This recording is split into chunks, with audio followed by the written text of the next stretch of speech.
सबसे पहले नेटवर्क से स्टार्ट करते हैं, ठीक है। नेटवर्क क्या होता है? तो एक बेसिक डेफिनेशन अब आपकी अपनी क्या होगी नेटवर्क की, अगर मैं आपसे पूछूं तो।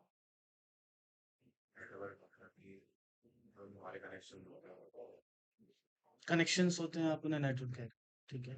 अदर्स आप में से कोई? गाइस, अगर आप लोगों को नेटवर्क बेसिकली है तो ये जहाँ पे भी मल्टीपल नेटवर्क डिवाइस आपस में कम्युनिकेट करने के लिए एलिजिबल हो, जैसे मल्टीपल, उनको हम नोड्स भी कह देते हैं, ठीक है। कोई भी, अच्छा कोई भी, हर तरह का डिवाइस जरूरी नहीं है नेटवर्क डिवाइस हो। मतलब अगर मैं आपसे पूछूं कि नेटवर्क डिवाइस किसको कहेंगे? नहीं, जरूरी नहीं है। आप अपना ब्लूटूथ कनेक्ट करते हैं, उसमें इंटरनेट कहाँ यूज हो रहा है? हाँ, मेन पॉइंट ये है कि वो कनेक्ट कर सके। कनेक्ट करने का बेस क्या होना चाहिए? कोई भी एड्रेस। और एड्रेस कितने तरह के होते हैं? 3 तरह के एड्रेस होते हैं। बता सकता है कौन कौन? आईपी, मैक और पोर्ट नंबर्स, ठीक है। इनमें से किसी भी एड्रेस का यूज करके कोई भी डिवाइस किसी भी डिवाइस के साथ कनेक्शन बिल्ड कर सकता है, उसे हम नेटवर्क कह देंगे। बेसिकली क्या होता है, नेटवर्क एक ग्रुप ऑफ डिवाइसेस होता है जब बहुत सारे डिवाइसेस कई तरह से कनेक्ट हो सकते हैं। वो कौन से तरीके हैं जिनके थ्रू कनेक्ट किया जा सकता है? मतलब इनडायरेक्टली कहूं तो मैं मीडियम पूछ रहा हूँ, कितने मीडियम्स हैं जिनके थ्रू हम कनेक्ट कर सकते हैं? तो जनरली दो ही तरह के मीडियम्स हैं, एक है वायरलेस और दूसरा है वायर्ड मीडियम, ठीक है। वायरलेस और वायर्ड के थ्रू कनेक्ट कर सकते हैं। और कनेक्टिविटी किस अ, तरह से हो सकती है, जैसे काइंड ऑफ कह सकते हो कि सेंट्रलाइज रहेगी या डिसेंट्रलाइज कनेक्टिविटी रहेगी, इसमें फर्क पता है आपको? कनेक्शन दो तरह से बन सकते हैं, देखो। इन केस मल्टीपल डिवाइसेस है, ये एक पीसी है, ये एक पीसी है, ये एक पीसी है, ठीक है, ये एक पीसी है। ये पीसी इस तरह से कनेक्टेड है। इस कनेक्टिविटी को क्या कहेंगे? इंटरकनेक्टिविटी, ठीक है। ये जो इंटरकनेक्टिविटी हुई, इसमें और जो दूसरा मैं भी बताने वाला हूँ, जैसे कि कोई एक डिवाइस ले लिया आपने, उससे बहुत सारे डिवाइस कनेक्ट कर दिया। एक्चुअल में है तो दोनों नेटवर्क ही, दोनों को ही नेटवर्क की कैटेगरी में रखेंगे ना, ये वाली कैटेगरी भी और ये वाली कैटेगरी भी।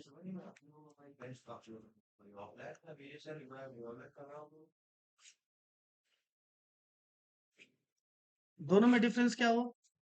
ये सेंट्रलाइज है और ये डिसेंट्रलाइज या इंटरकनेक्टिविटी मेथड, ठीक है। तो किसी भी तरह के डिवाइसेस, किसी भी सेंट्रलाइज या डिसेंट्रलाइज और कोई भी मीडियम, जैसे लाइक वायर्ड मीडियम और वायरलेस मीडियम, किसी भी मीडियम के थ्रू कनेक्टेड हो, उसको हम नेटवर्क कह सकते हैं। नेटवर्क की डेफिनेशन समझ गए? अब जितनी चीजें मैंने समझाई हैं, इसके बिहाफ पे आपको अपनी एक डेफिनेशन बनानी है, जो भी आपको बेटर लगे, ठीक है। क्योंकि बुक्स वाइज नहीं करना है आपको। नेटवर्किंग किसे कहेंगे? नेटवर्क और नेटवर्किंग में डिफरेंस क्या है? बेसिक डिफरेंस ये है कि networking is a process. Process का मतलब है कि जो आप उस पे कॉन्फ़िगरेशन करने वाले हो, स्विच पे कुछ कॉन्फ़िगरेशन करोगे, राउटर राउटर पे कुछ ना कुछ चीजें इंप्लीमेंट की जाएंगी, पीसीस पे कुछ चीजें इंप्लीमेंट की जाएंगी। तो जो इम्प्लीमेंट नेटवर्क को रन कराने के लिए जो इम्प्लीमेंटेशन की जाएगी, उस इम्प्लीमेंटेशन प्रोसेस को ही हम नेटवर्किंग कहते हैं। Got it guys? ठीक है। जो राउटर स्विच फायरवॉल कॉन्फ़िगर किए जाते हैं नेटवर्क, कॉन्फ़िगरेशन मेथड ही नेटवर्किंग है। ओके, तो नेटवर्क और नेटवर्किंग में डिफरेंस समझ में आ गया।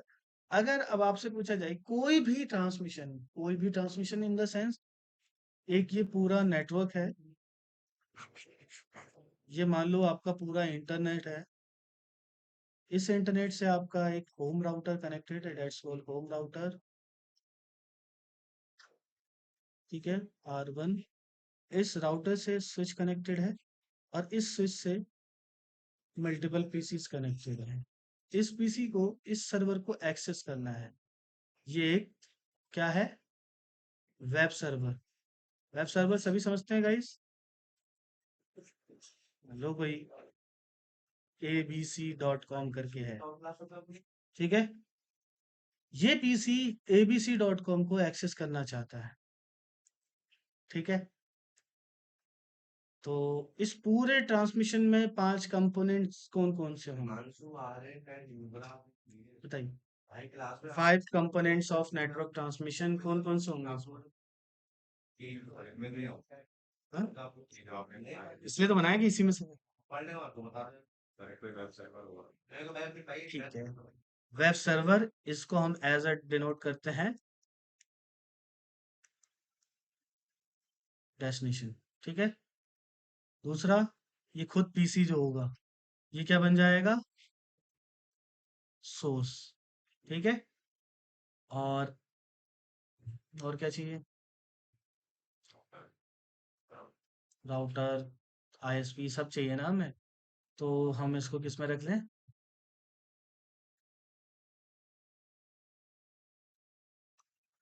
मीडियम में। और बताओ इसके अलावा, अभी ये फर्स्ट हो गए, सेकंड हो गए, थर्ड हो गए, फोर्थ क्या होगा? वो सब मीडियम में आ गए। वो सब मीडियम में आ गए, जिनका जिनके थ्रू यूज किया जा रहा है वो सब मीडियम में।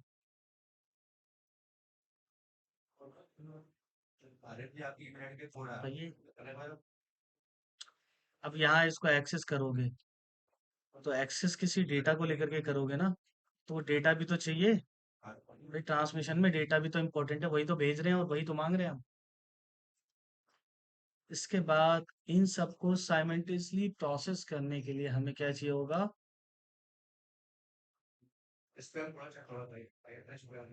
ठीक है, प्रोटोकॉल। तो यही है वो 5 ट्रांसमिशन आपके नेटवर्क के अंदर। प्रोटोकॉल में बहुत कुछ होगा। प्रोटोकॉल में आपका आईपी भी आ जाता है, ठीक है। मैक भी आ जाता है, पोर्ट नंबर भी आ जाता है, और जो आप ये एचटीटीपीएस ट्रांसमिशन करते हो ये भी तो प्रोटोकॉल ही हुआ। सब आ गए। तो कोई भी ट्रांसमिशन बिना इन 5 कंपोनेंट का इन कंपोनेंट को डिफाइन किए बिना कोई भी ट्रांसमिशन कंप्लीट नहीं हो सकता है। देखो, आपको डेटा भेजना है, सोर्स की डिटेल चाहिए ना, और डेस्टिनेशन की डिटेल भी चाहिए। भाई अगर आप कोई अमेजोन फ्लिपकार्ट से पैकेट मंगा रहे हो, कहाँ से आया है ये भी लिखा होता है, कहाँ जा रहा है ये भी लिखा होता है, उस पर वो डिटेल्स होती है। फिर उसके बाद पूरा एक मीडियम चाहिए आपको पूरे डिलीवरी के लिए, व्हीकल वगैरह वो सारी चीजें जो लॉजिस्टिक देखता है वो करता है इस चीज को, तो वो मीडियम में हो गया। और ऑब्वियस सी बात है कि सिर्फ रैपर से काम नहीं चलेगा, उसके अंदर वो सामान भी चाहिए, तो मतलब वो डेटा भी हो गया। और इसके लिए एक प्रोटोकॉल, प्रोटोकॉल के अंदर टाइमिंग आ गई, ठीक है। अभी मान लो कि आपने एक बॉटल पानी मंगाई है, अभी आपको नीड है, बट जेप्टो वाला या कोई भी डिलीवरी पार्टनर है वो आपका टाइम लगा रहा है, बाद में हो सकता है उसका यूज ही ना हो, क्योंकि टाइम वेरी करता है, जिस टाइम पे रिक्वायर्ड है उस टाइम की जरूरत है वो, है ना। तो प्रोटोकॉल इन सब चीजों को मैनेज करेगा, टाइम पे आए, सही जगह पर आए, ठीक है। और उसी पर्सन को मिले जिस पर्सन ने इस चीज की डिमांड करी है, ठीक है। उसी पर्सन को वेरीफाई करे, तो सब प्रोटोकॉल का काम होता है, ठीक है। एक्सेस करने के लिए जो प्लेटफॉर्म मिलेगा, प्लेटफॉर्म पे जो चीजें आप डिफाइन करोगे वो भी किसका पार्ट है? प्रोटोकॉल का ही पार्ट है, प्रोटोकॉल के थ्रू ही तो डिफाइन कर पा रहे हो आप। ऐसा तो नहीं है कि आप फ्लिपकार्ट से अमेजोन का पार्सल मंगा सकते हो, फ्लिपकार्ट पे फ्लिपकार्ट का ही पार्सल मंगा रहे हो ना आप। तो वो इसलिए क्योंकि प्रोटोकॉल इस तरह से डिफाइन किया गया है कि आप इसी सर्विसेज का यूज करो, ठीक है। आप कॉल कर सकते हो, लेकिन कॉलिंग में आप फोटो थोड़ी ना भेजते हो, कॉलिंग में वॉइस डेटा भेजते हो, ओके। वीडियो कॉलिंग में वॉइस प्लस आपका वीडियो डेटा जाता है, ठीक है। मेल में आप लिमिटेड चीजें भेज सकते हो, मेल में आप किसी को मूवी तो नहीं फॉरवर्ड कर सकते, मेल में आप कुछ 120 MB तक ही डेटा फॉरवर्ड किया जा सकता है, लिमिट होती है उनकी, अलग अलग मेल सर्वर्स की अलग अलग लिमिट होगी। तो basically her type of data के लिए अलग प्रोटोकॉल और उसकी सर्विस को डिफाइन किया गया है, प्रोटोकॉल ही हैंडल करता है, ठीक है, समझ गए। अब हम बात करते हैं इस सॉरी इसकी कह रहा हूँ मैं, इसकी प्रोटोकॉल की। प्रोटोकॉल होता है क्या है जनरली? सोर्स देखो हर किसी को पता है, सोर्स होता है, सेंडर रिसीवर, सोर्स है, डेसिशन हो गया, डेटा। ये तीन चीजें तो इतनी एसेंशियल है कि बच्चे को ही पता होगा कि ये तीन चीजें तो चाहिए। ट्रांसमिशन मीडियम मैंने अभी आपको समझा दिया, जो भी आप वायर्ड और वायरलेस मीडियम यूज करोगे। प्रोटोकॉल क्या है सबसे इम्पोर्टेंट? प्रोटोकॉल किसको कहेंगे अगर आपसे पूछो?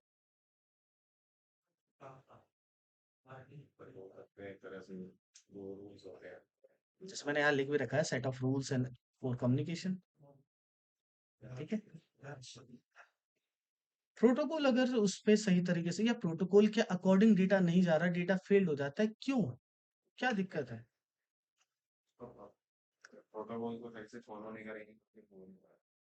क्या नहीं हो पाएगा, कहाँ प्रॉब्लम आ सकती है? जैसे कुछ एग्जांपल।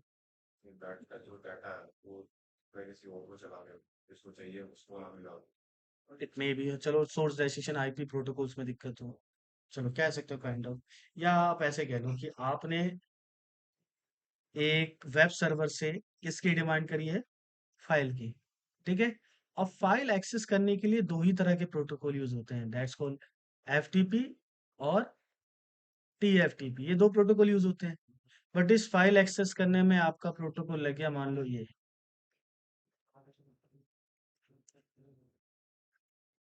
ठीक है। अब आप जिस सर्वर को एक्सेस कर रहे हो, वो सर्वर था एफटीपी सर्वर। भाई यहाँ फाइल मिलती थी सबको, लेकिन आपकी रिक्वेस्ट किसकी आ रही है? एसएमटीपी की। तो क्या ये फाइल सर्वर इस एसएमटीपी का रिप्लाई देगा? हालांकि आप मांग सही चीज रहे हो, जो किसके पास है। ठीक है। तो बस वो मना कर देगा, कहेगा भाई एसएमटीपी की रिक्वेस्ट तो हम एक्सेप्ट ही नहीं कर सकते, हम जानते ही नहीं क्या है। अब एसएमटीपी यूज होता है simple mail transfer protocol, mail services के लिए। और एफटीपी यूज होता है नॉर्मल फाइल एक्सेस करने के लिए। ठीक है। अच्छा, अब ये सर्वर था एफटीपी और रिक्वेस्ट आप टीएफटीपी से कर रहे हो, तब भी रिजेक्ट कर देगा। रीजन, एफटीपी में क्या होता है, यूजर वेरीफाई होता है। भाई मेल आईडी, बहुत सारी फाइल डाउनलोड करने के लिए लॉग इन करना पड़ता है ना वहाँ पे, तभी आप डाउनलोड कर सकते हो। बहुत सारे के लिए डायरेक्ट डाउनलोड कर लेते हो, जो डायरेक्ट डाउनलोड होती है वो किसके थ्रू होती है? टीएफटीपी के थ्रू। और जिनमें लॉगिन की डिटेल्स पड़ती है वहाँ किसके थ्रू होती है वो? एफटीपी के थ्रू। तो अब एक प्रोटोकॉल चेंज होने की वजह से सर्वर उस पर रिप्लाई देने से मना कर रहा है। मे बी वो कहेगा भाई दूसरा सर्वर है, मैं नहीं। ठीक है। आप गूगल मीट के थ्रू मेल नहीं कर सकते, गूगल जीमेल ही यूज करना पड़ेगा। ठीक है। गूगल ड्राइव के थ्रू फाइल स्टोर नहीं कर, गूगल मेल के थ्रू फाइल स्टोर नहीं कर सकते, गूगल ड्राइव का यूज करना पड़ेगा फाइल स्टोर करने के लिए। तो ये प्रोसेसिंग पहले से प्री डिफाइंड है और प्रोटोकॉल के थ्रू डिफाइन किए। अब देखो, फाइल रिसीव गूगल है, गूगल के पास मेल सर्वर भी है, फाइल स्टोरिंग सर्वर भी है। ठीक है। और ऑनलाइन ब्रॉडकास्टिंग सिस्टम जिसे मीट कहेंगे ये भी है। बहुत सारी और भी सर्विसेज है उसकी। तो एक ही कंपनी है, एक ही डोमेन है, हर डोमेन के आगे गूगल लिखा होता है, उसके बाद आके उसका सब डोमेन बन जाता है। मान लो अगर गूगल से आप फाइल डाउनलोड कर रहे हो या मेल फॉरवर्ड कर रहे हो, तो उसके साथ वो प्रोटोकॉल लगना बहुत जरूरी है, ताकि वो आइडेंटिफाई करके उसी चीज का रिवर्ट करे। अगर आपने फाइल एक्सेस करी है तो ड्राइव से फाइल मिल जाए आपको फाइल सर्वर के थ्रू, एफटीपी सर्वर के थ्रू। आपने मेल फॉरवर्ड करी है तो मेल सर्वर का ही यूज हो, ताकि सही जगह पे मेल जा सके। ठीक है। अगर आप मेल भेज रहे हो और वो एफटीपी सर्वर पे जा रही है, तो वो कहीं भेजेगा नहीं, मेल सर्वर या तो स्टोर करता है या रिवर्ट करता है। ठीक है। दो ही काम होता है, उसको डेस्टिनेशन पे फॉरवर्ड करने का काम नहीं करता है।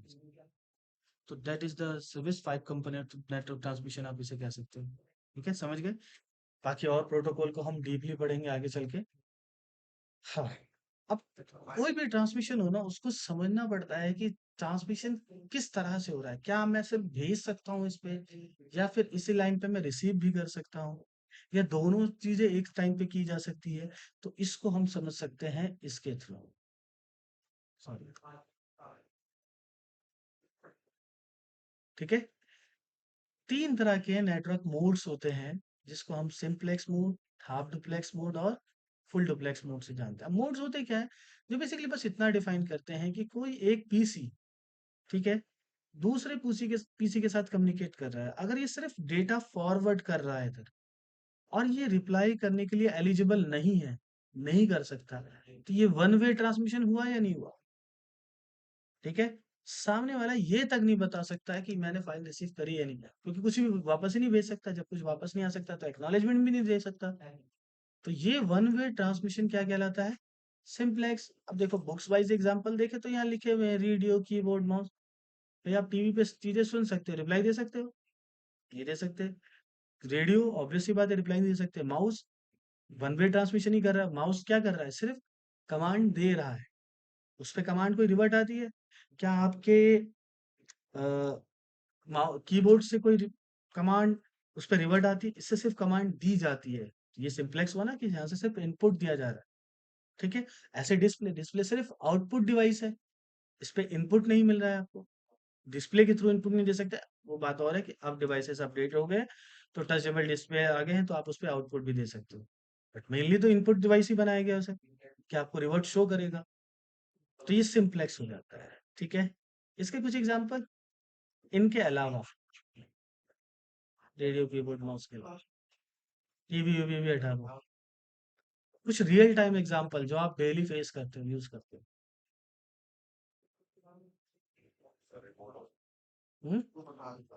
रिमोट, हाँ वो भी हो गया। उसके अलावा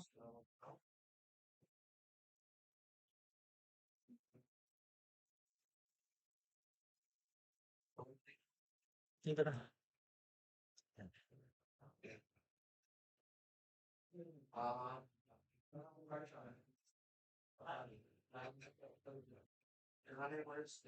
आपको कुछ ऐसी मेल्स आती है जिन पे आप रिवर्ट नहीं कर सकते? आती है ना मेल्स, तो वो क्या हुए? सिंप्लेक्स ही तो हुए। आपने सिर्फ रिसीव किया, उस पर रिवर्ट कर ऑप्शन ही नहीं है, उस पर रिवर्ट करने का, जा ही नहीं रहा डेटा। तो कुछ ऐसी कंपनी के मैसेजेस आते हैं, ठीक है, जिन पे आप रिवर्ट नहीं कर सकते चाहे कितना भी कर लो। कुछ ऐसे एडवर्टाइजमेंट आते हैं जिन पे रिवर्ट नहीं हो सकता, अलग से नंबर दिया होता है उस पे कि आप इस पे रिवर्ट करो, और डायरेक्टली उस सोर्स पे रिवर्ट नहीं हो सकता जिस सोर्स के थ्रू वो आया है। तो ऐसे एसएमएस कहाँ से आते हैं? सिंप्लेक्स सर्वर से आते हैं। सिंप्लेक्स सर्वर किसके लिए बनाए जाते हैं? एसएमएस के लिए भी बनाए जाते हैं, ठीक है, और मेल्स के लिए भी बनाए जाते हैं। किस लिए यूज होते हैं ये एसएमएस और मेल सिंप्लेक्स सर्वर्स? एडवर्टाइजमेंट के लिए। एडवर्टाइजमेंट के लिए तो यूज होता है, मार्केटिंग के लिए तो यूज होते हैं। भाई मैंने प्रोडक्ट लॉन्च किया, मैं उसका एडवर्टाइज कर रहा हूँ, तो मैंने सबको मेल कर दिया, मैसेज कर दिया, जिन पे कोई रिवर्ट नहीं आएगा उन पे अलग से नंबर दे दिया कि इन पे, तो सिंप्लेक्स सर्वर बनाए जा रहे हैं। अच्छा, सिंप्लेक्स सर्वर को हम क्यों बना रहे हैं, जबकि हमारा मॉडर्न टेक तो ये कहता है कि आप एक सर्वर को फुल डुप्लेक्स बना सकते हो डायरेक्ट, आप डुप्लेक्स नहीं, फुल डुप्लेक्स बना दो। उसके बावजूद भी सिंप्लेक्स सर्वर क्यों बनाया जा रहा है?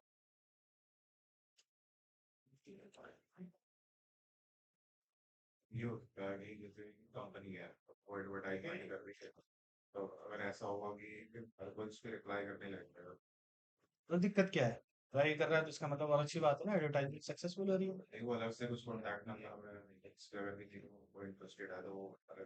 ये तो उसी को क्यों नहीं कर रहे हैं, उसी को फुल डुप्लेक्स क्यों नहीं बना रहे?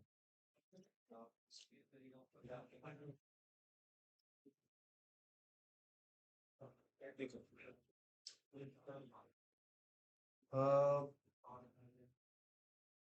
यूज केस के ऊपर बात है ऐसा, मतलब ऐसा समझ लो कि आपको सिर्फ एक साइड जाना हो, ठीक है, तो आप ज्यादा लंबा ट्रेवल कर सकते हैं, सिर्फ आपको जाना जाना और वापस भी आना हो तो ज्यादा पेट्रोल कंज्यूम होगा, जाने का भी और आने का भी। तो ऐसी सर्वर के साथ है, अगर वो वन साइड रखेंगे ना, तो वो ज्यादा मैसेजेस भेज सकते हैं। सर्वर यूनिट्स होती हैं, प्रोसेसिंग यूनिट जिसे हम कहते हैं, प्रोसेसर होता है ना हर डिवाइस में, प्रोसेसिंग यूनिट होती है। अगर वो सिंप्लेक्स रहेगा तो कम प्रोसेसिंग यूनिट में सिर्फ डेटा फॉरवर्ड करना है। कम प्रोसेसिंग यूनिट मतलब ज्यादा यूज हो सकते हैं, ज्यादा यूजर्स को भेजा जा सकता है। अगर एक सर्वर फुल डुप्लेक्स बना दिया है तो वो हंड्रेड्स यूजर्स को हैंडल कर सकता है। इसको हाफ डुप्लेक्स बना दिया है तो वो हो सकता है 200 यूजर्स को हैंडल कर ले एट ए टाइम, ठीक है। लेकिन अगर उसे सिंप्लेक्स बना दिया तो हो सकता है वो 400 यूजर्स हैंडल, फायदा हो रहा है यूजर को। अब जो एडवर्टाइजमेंट कंपनी है वो क्या करेगी ऐसे सर्विस को, ठीक है, आप उनका सिंप्लेक्स बनाने में ज्यादा फायदा है, इसलिए सिंप्लेक्स सर्वर। रीजन ये नहीं कि वो बना नहीं सकते, रीजन है वो बना नहीं रहे, कम कॉस्ट में ज्यादा यूज करना चाह रहे हैं उस हार्डवेयर, ओके। फिर आता है हाफ डुप्लेक्स। हाफ डुप्लेक्स में क्या होता है, कोई भी सोर्स ना डेस्टिनेशन पे डेटा फॉरवर्ड कर सकता है और डेस्टिनेशन रिप्लाई भी कर सकता है, बट एक सिंगल कंडीशन के साथ। कंडीशन ये है कि दोनों चीजें एक साथ नहीं हो सकती। अगर मैं आपको डेटा फॉरवर्ड कर रहा हूँ तो उस टाइम आप रिवर्ट नहीं कर सकते, जब तक मेरा डेटा ट्रांसमिशन कंप्लीट नहीं होगा तब तक आपका रिवर्ट नहीं कर सकते, आगे कंप्लीट हो जाएगा देन आप रिवर्ट कर सकते। हाँ, लाइन वही यूज है जिस मीडियम का हम यूज करें। सिंप्लेक्स में क्या था कि उसी मीडियम को हम सिर्फ फॉरवर्डिंग के लिए यूज कर सकते हैं, रिसीविंग के लिए। हाफ डुप्लेक्स में रिसीविंग के लिए भी यूज कर सकते हैं, फॉरवर्डिंग के लिए भी, बट एक टाइम पे एक ही प्रोसेस चलेगा, या तो रिसीविंग या फॉरवर्डिंग, ठीक है। तो इसका एग्जांपल है, जितने भी वेबसाइट वेब सर्वर एक्सेस करते हो, वेब सर्वर हाफ डुप्लेक्स ही तो होता है। पहले आप रिक्वेस्ट करते हो तब वो पेज लोड होता है, ऑटोमेटिकली सारा पेज तो नहीं चलने लग जाते और रिवर्ट तो आने लग जाते हैं। आप डिफाइन करते हो, रिक्वेस्ट भेजते हो, उधर से रिक्वेस्ट का रिजल्ट आता है। ठीक है, अब कुछ वेबसाइट लाइव होने लगी है, फुल डुप्लेक्स के साथ काम करने लगी है। अदरवाइज बहुत सारी गवर्नमेंट वेबसाइट आ गई, फुल हाफ डुप्लेक्स भी काम। ठीक है, मतलब जो पेज लोड हो गया वो लोड रहेगा। ठीक है, चाहे इंटरनेट भी चला जाए, क्योंकि डेटा ट्रांसमिट होकर इधर आ गया है। फुल डुप्लेक्स में क्या होता है कि पेज कंप्लीट लोडेड है, सिंक होता रहता है सर्वर के साथ। एग्जांपल लेते हैं, बैंकिंग वेबसाइट, बैंक एप्लीकेशन, जो भी चीज लोड हुई है, इंटरनेट चला गया, उसी टाइम रीट्राई का ऑप्शन आ जाएगा, एरर का ऑप्शन आ जाएगा। क्यों? फुल डुप्लेक्स में चल रही है, लाइव सेशन चल रहा है, आप माउस भी स्क्रॉल कर रहे हो, वो भी सिंक हो रहा है सर। ठीक है, और वो तो हाफ डुप्लेक्स में भी डायरेक्ट, हाफ डुप्लेक्स में तब हो रहा है जब आपको रिक्वेस्ट भेजा, तब सारे लॉग्स आपके सर्वर पे जा रहे हैं।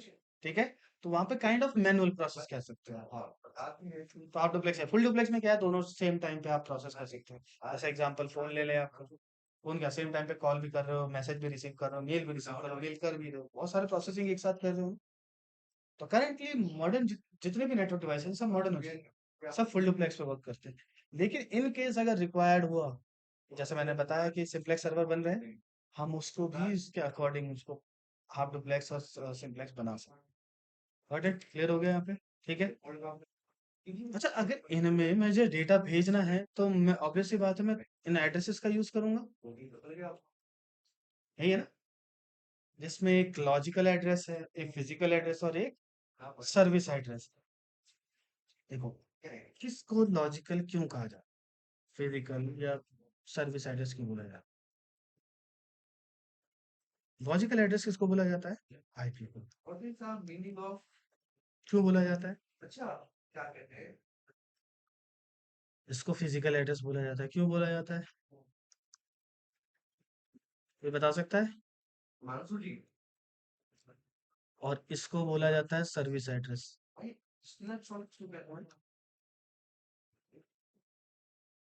बताइए।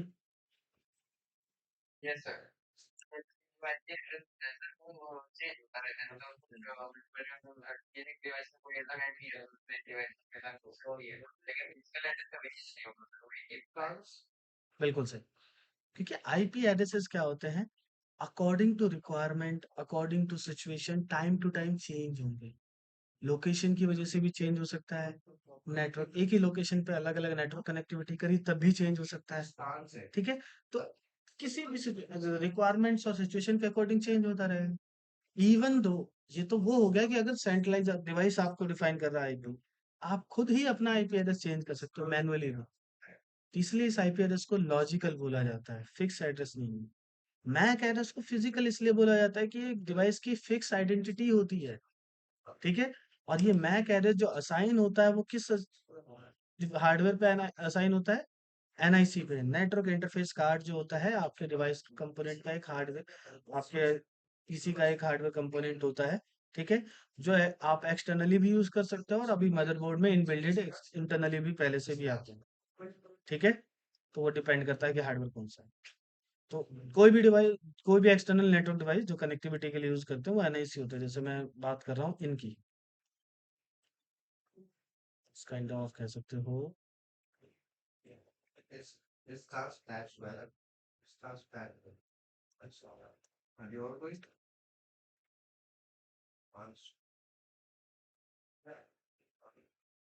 मैं इन एनआईसी की बात कर, ठीक है, यहाँ देखो ये सब एनआईसी है। ये वाला एनआईसी तो आपने देखा होगा पीसीस में लगा होता है, अंदर लगा होता है, पता नहीं चलता होगा। अब वायरलेस में ये वाले भी आते हैं, अलग से जो यूएसबी वाले आते हैं एक्सटर्नल एनआईसी। ठीक है, ये वाले भी होते हैं, तो सब एनआईसी है, इनके अंदर ही मैक एड्रेस है। अब अगर किसी पीसी का मैक एड्रेस चेंज करना है तो क्या चेंज करना पड़ेगा? एनआईसी चेंज करना, उसकी मैक आइडेंटिटी चेंज हो जाएगी। क्या इसके अलावा भी मैक एड्रेस चेंज किया जा सकता है? तो बहुत सारे स्टूडेंट्स कहेंगे कि सर हो सकता है, बहुत सारे टूल्स आते हैं, होता है, बट जनरली कभी भी आपकी डिवाइस की ओरिजिनल आइडेंटिटी कभी चेंज नहीं होती है, ध्यान रखना। कहीं तो स्टोर है ना, जिस कंपनी, जिस एप्लीकेशन का आप जिस एप्लीकेशन के थ्रू आप अपने पीसी का मैक एड्रेस चेंज करके भेज रहे हो नेटवर्क में, उस एप्लीकेशन के पास ही सही आपका मैक एड्रेस तो है। अगर कोई भी उस एप्लीकेशन तक पहुंच गया तो उसके थ्रू आपका मैक एड्रेस फाइंड आउट कर सकता है। ठीक है, तो मैक एड्रेस एक ऐसी आइडेंटिटी है जो किसी की परमानेंट आइडेंटिटी होती है। ठीक है, नेक्स्ट है पोर्ट नंबर और प्रोटोकॉल नंबर। इसे क्या बोला जाता है? Service address. क्यों, बताइए।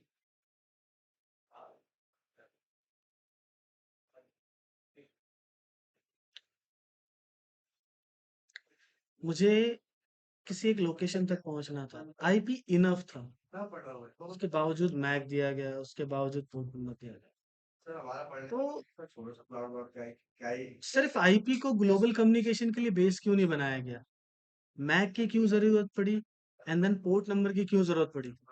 कोई आंसर कर सकता है इस बात के लिए?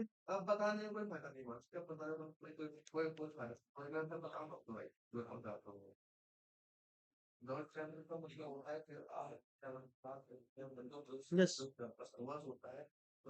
नहीं बता सकते, चलो। अभी आईपी के बारे में बताया ना, आईपी क्या है? लॉजिकल है। लॉजिकल है ना, चेंज वेंज होता रहता है। तो ये एक तो यूनिक भी नहीं है। दो डिवाइसेस का आईपी एड्रेस सेम हो सकता है, मे बी, ठीक है, गलती से ही सही लेकिन सेम हो सकता है। मैक एड्रेस जब बनाया गया था, मैक एड्रेस इस तरह से बनाया गया कि हर ग्लोबल डिवाइस में किसी भी दो डिवाइस का मैक एड्रेस कभी भी मैच नहीं करेगा, हमेशा यूनिक रहेगा। 12 डिजिट की वैल्यू होती है ये, ठीक है, 48 बिट में लिखी जाती है, 48 बिट में। और ये हेक्साडेसिमल नंबर होते हैं। हेक्साडेसिमल नंबर आगे मैं बताऊंगा, अल्फा न्यूमेरिक डिजिट्स को हम हेक्साडेसिमल नंबर कहते हैं। ठीक है, तो ये जो वैल्यू होती है ना 48 बिट, ये ग्लोबल यूनिक है, किसी भी दो डिवाइस का मैक एड्रेस मैच नहीं कर रहा।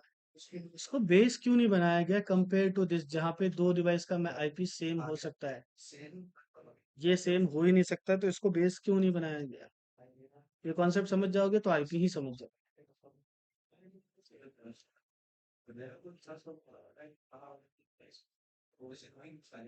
बता सकते हो?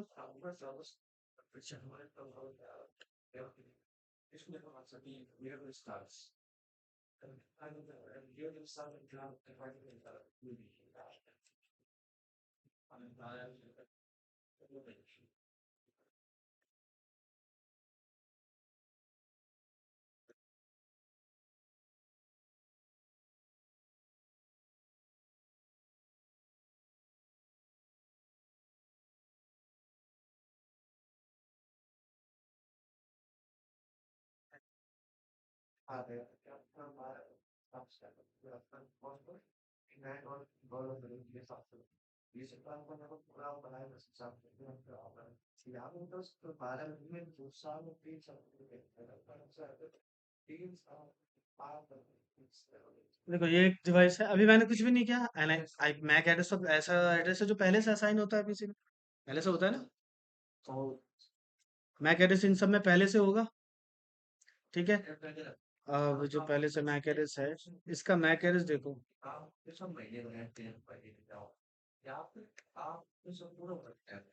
कर्सर रखने से मैक एड्रेस दिख जाता है।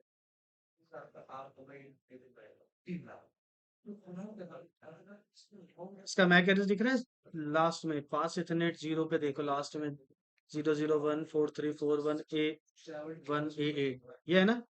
इसी के बगल वाले डिवाइस का मैक एड्रेस देखो, PC 0 का देखा, PC 1।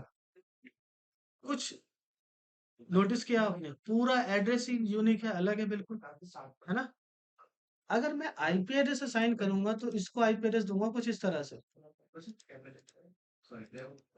विथ 10.0.0.1, ये भी आईपी एड्रेस मैंने इसे, ठीक है। और अगर मैं इस जगह पे आईपी एड्रेस दूंगा तो मैं उसमें एटलीस्ट 10 तो मैं मैंडेटरी रखूंगा ही रखूंगा, ठीक है, 0.0.2, ठीक है। अब इसकी वजह से क्या होगा कि ये कम्युनिकेट कर जाएंगे। हो गया, अब देखो डेटा जा रहा है, हो गया। अच्छा, मैक एड्रेस अलग अलग है, कोई फर्क पड़ा ही नहीं, नहीं पड़ा ना, भाई आईपी सेम है तो कम्युनिकेट कर गया। इन केस गलती से मैं क्या करता हूँ कि इसको 10 की जगह ना मैं 11 से स्टार्ट करता हूँ, आईपी अब भी है ना। अब मैं कम्युनिकेट कराता हूँ, फेड क्यों? कैसे भाई, पहले भी तो अलग अलग थे। पहले भी तो 10.001 था और 10.002 था, अलग तो तब भी था। नेटवर्क अलग हो गया। एक्चुअल में मैक एड्रेस के अंदर कोई भी नेटवर्क सिस्टम नहीं है, ठीक है। और आईपी जो है ना, लॉजिकल होने के बावजूद भी किस पे वर्क करता है?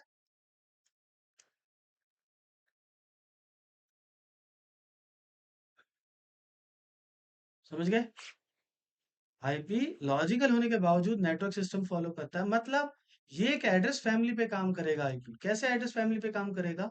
अगर एक मल्टीपल पीसीज हैं, उसमें एक पीसी का आईपी है 192.168.1.10, तो अगले पीसी 1 का आईपी एड्रेस ये था। अगले पीसी 2 सेम नेटवर्क में जो कनेक्टेड है, उसका आईपी एड्रेस में 192 भी कॉमन होगा, ठीक है, 168 भी कॉमन होगा, और इवन दो 1 भी कॉमन होगा, ठीक है। उसके बाद ये नंबर वेरिएबल है, तो यहाँ पे ये नंबर वेरिएबल होगा, मैं 1 की जगह 10 की जगह पे 20 कर सकता है। तो कितनी सारी वैल्यूज कॉमन हो गई। मैक में ऐसा कोई सेटअप ही नहीं है भाई। एक मैक एड्रेस मान लो था ये वाला, A1 B2, लास्ट में ये BC लिखा होगा, इसका अगले पीसी वाले का मैक एड्रेस होगा B9C3। इनका आपस में कोई सीक्वेंसिंग ही नहीं बैठ रहा। रीजनिंग पढ़ी होगी तो आपको पता है दोनों में बहुत डिफरेंट गैप है। और यहाँ देखोगे आप तो कुछ तो वैल्यूज मैच कर रही हैं यहाँ पे।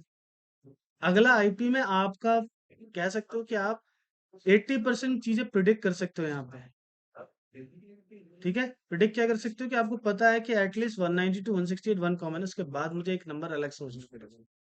यहाँ आपको पूरा एड्रेस ही डिफरेंट मिलेगा, ठीक है। तो ग्लोबल एक्सेस के लिए एक हमें नेटवर्क सिस्टम चाहिए था, ताकि ये पता रहे कि 192.168.1.0 यहाँ यूज हो रहा है, या 192.168.1.1, तो 192.168.1.2 यही यूज होगा, मतलब बाकी 192.168 की सीरीज यही यूज हो रही हो, ठीक है। मैक में ये सेटअप नहीं था, फिर मैक एड्रेस दिया क्यों? इस हिसाब से जो अभी मैंने बताया, इस हिसाब से तो मैक की जरूरत ही नहीं है ना फिर भाई। इसलिए कि देखो, वहां तक पहुंचने के लिए तो हमें आईपी चाहिए, बट एग्जैक्ट वेरिफिकेशन सिर्फ मैक से हो सकती है। क्यों? क्योंकि मैक होता है यूनिक आइडेंटिटी, ठीक है। तो जिस डेस्टिनेशन के साथ कम्युनिकेट कर रहे हैं, उसका मैक एड्रेस कोई भी कॉपी नहीं कर सकता है, आईपी कॉपी कर सकता है। समझ गए? आईपी में कॉपी हो सकता है। अगर इसका मैंने 10.001 रखा है इस पीसी का आईपी, तो इसमें भी इसका भी सेम रख दूं मैं, लेकिन इसका जो मैक एड्रेस है वो कभी इसके साथ मैच करेगा ही नहीं, बनता ही नहीं है। तो बिल्कुल हो सकता है, किया जा सकता है, ठीक है। मैक नहीं किया जा सकता। मैक में एनआईसी डेवलप जो किए जाते हैं ना, जो मैन्युफैक्चरिंग की जाती है, तो वहां पे ही मैक एड्रेस यूनिक किया जाता है। मैक एड्रेस मैन्युफैक्चरर ही असाइन करता है, हम नहीं। आईपी हम असाइन करते हैं, इसलिए ऑप्शन है कि कॉपी कर सकता है, ठीक है। यहाँ तक समझ में आया आपको? फिर आते हैं इस पे, देखो पीसी तक पैकेट पहुंचाना था ना, इन दोनों की हेल्प से पैकेट डेस्ट यहाँ तक पहुंच जाएगा पीसी तक। फिर इसकी जरूरत ही क्या रहेगी?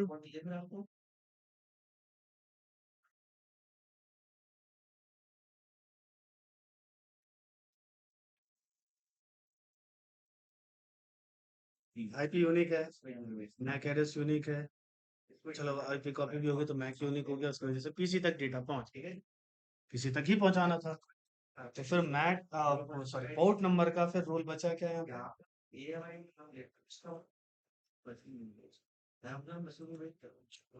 इस चीज पर ध्यान से सुना है। मेरा पीसी है, इसमें एक ये ब्राउजर है, इस ब्राउजर पे मैं मल्टीपल टैब्स ओपन कर सकता हूँ। हम्म, चलो ये छोड़ो, एक और ब्राउजर है, इस पे भी मल्टीपल टैब्स ओपन हो सकते हैं, ठीक है। अभी मैंने मान लो कि एक सर्विस है ये, ठीक है।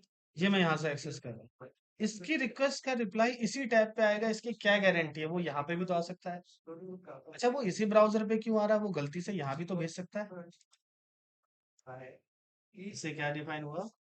पीसी के अंदर भी मल्टीपल लोकेशंस हैं, है या नहीं? अब नहीं हो रहा है, क्यों नहीं हो रहा है, इसका आंसर ढूंढना। आप एग्जैक्टली इस रूम तक पहुंचे, कैसे पहुंचे? एड्रेस तो यहाँ तक का ही था ना, लैब 1 तो लिखा ही नहीं था एड्रेस में कहीं पे भी। तो फिर लैब 1 तक कैसे पहुंचे? क्योंकि आपको अपनी सर्विस के बारे में पता था कि नेटवर्क क्लास में है। ठीक है,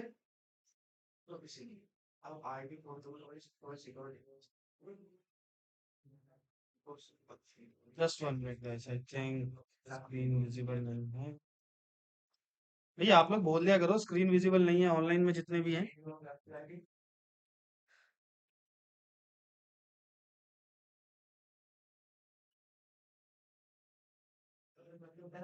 हाँ, मैं यहाँ पूछ रहा था पोर्ट नंबर का रोल क्या रह जाएगा फिर?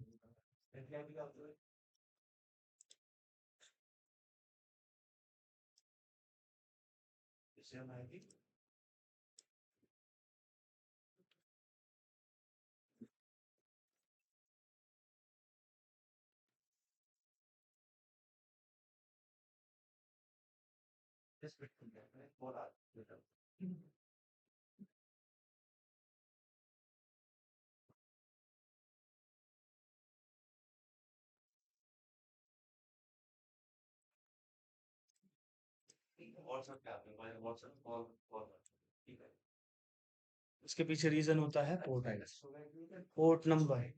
ठीक है, जो सोर्स के लिए भी डिफाइन होता है और डेस्टिनेशन के लिए भी डिफाइन। ठीक है, जो सोर्स एंड डेस्टिनेशन दोनों को डिफाइन करके ये बताता है कि आपको रिक्वेस्ट एग्जैक्टली इसी जगह पर ही फॉरवर्ड करनी है। ठीक है, ये आप सर्वर पे जा रहे हो, मैंने बोला ना कि गूगल के पास तो बहुत सारी सर्विसेज है ना, उनमें से किस सर्विस की रिक्वेस्ट करी है पोर्ट नंबर के थ्रू बताओगे। अब आप तो नाम देते हो, तो नाम आपकी सहूलियत के लिए दिया गया है, असल में इनकी आइडेंटिटी नंबर ही होती है। ठीक है, कंप्यूटिंग सिस्टम ज्यादा फ्रेंडली होता है नंबर सिस्टम्स के साथ। ठीक है, नंबर सिस्टम बहुत इजीली रीडेबल हो जाता है उनकी, इसलिए कंप्यूटर को एक ही लैंग्वेज समझ में आती है, दैट्स कॉल्ड बाइनरी। वो 0101 इसलिए इजीली समझता है। ठीक है, बाइनरी को कैसे ट्रीट करता है ये बताया था क्या मैंने ऑनलाइन में? बताइए गाइस आप लोग, नहीं बताया? ओके, मतलब बिट बाइट इन सब में चीजें डिफरेंस नहीं करी थी मैंने? हाँ, शायद फर्स्ट क्लास में ही मैं बता देता हूँ सर, चलो कोई बात नहीं। मैं अगर आपसे पूछूं कि एक सिंगल बिट है, 1 बिट, इसकी पॉसिबल वैल्यूज बताओ कितनी हो सकती है? अच्छा, इससे भी पहले मुझे ये बताओ, बिट बाइट इन सब में डिफरेंस पता है? चलो हम 1 TB से स्टार्ट करते हैं। 1 TB is equal to,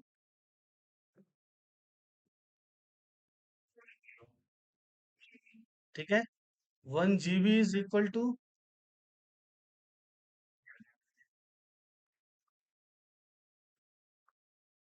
and 1 MB is equal to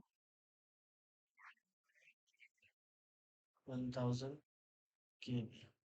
अब आप लोगों में बहुत सौ का डाउट होगा, सर 1024 होता है।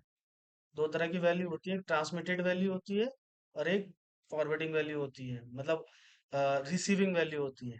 ठीक है, डेटा स्टोर करने के लिए 1024 वाला सीक्वेंस यूज किया जाता है। ठीक है, लेकिन फॉरवर्डिंग जो वैल्यू होती है जिसे हम बैंडविड्थ कहते हैं, वो इसी पे चलती है, 1000 पे। ठीक है, अच्छा 1 KB इज, देखो जो डेटा स्टोर होता है ना, डेटा सेंटर्स वगैरह में जो स्टोर होता है, वहां हम 1 GB को एज अ 1024 GB डिफाइन करते हैं। ठीक है, स्टोर, इसलिए हार्ड डिस्क आपको डिफरेंट डिफरेंट साइज की मिलती है ना, 512 MB की, ठीक है, या 240 MB की, ऐसे मिलती है ना, एग्जैक्ट नहीं मिलती।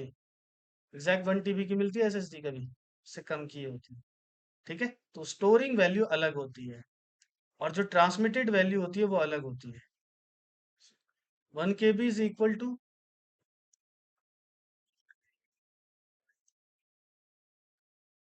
ठीक है, और 1 बाइट इज इक्वल टू,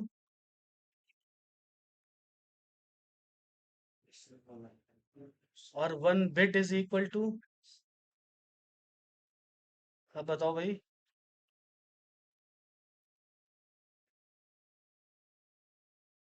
अब इससे नीचे क्या जाएगा ना, 1 बिट इज इक्वल टू 0 और 1। एक्चुअल में जो बाइनरी वैल्यू होती है वो बिट की ही होती है। ठीक है, एक बिट 0 और 1 बन रहे हैं, तो 2 बिट कितने होंगे?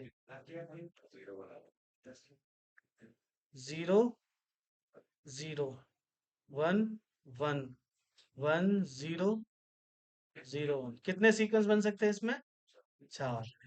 3 बिट में कितने बन जाएंगे फिर?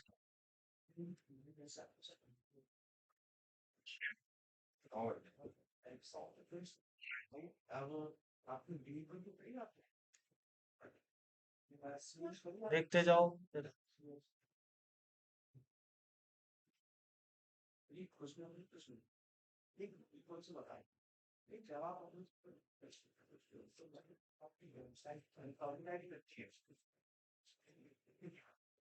कितने बन गए भाई?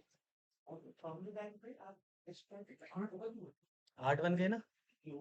तो आप सीक्वेंस देख रहे हो, इसमें बना आपका टोटल 2, इसमें बना आपका टोटल 4। अब मुझे बताने की जरूरत नहीं कि 4 बिट में कितने बनेंगे, पता है ना कितने बनेंगे टोटल? कितने बनेंगे? 5 बिट में 32, और 6 बिट में, ठीक है, एज इट इज आपका 7 और 8। 7 बिट में कितने हो जाएंगे? 128। और 8 बिट में,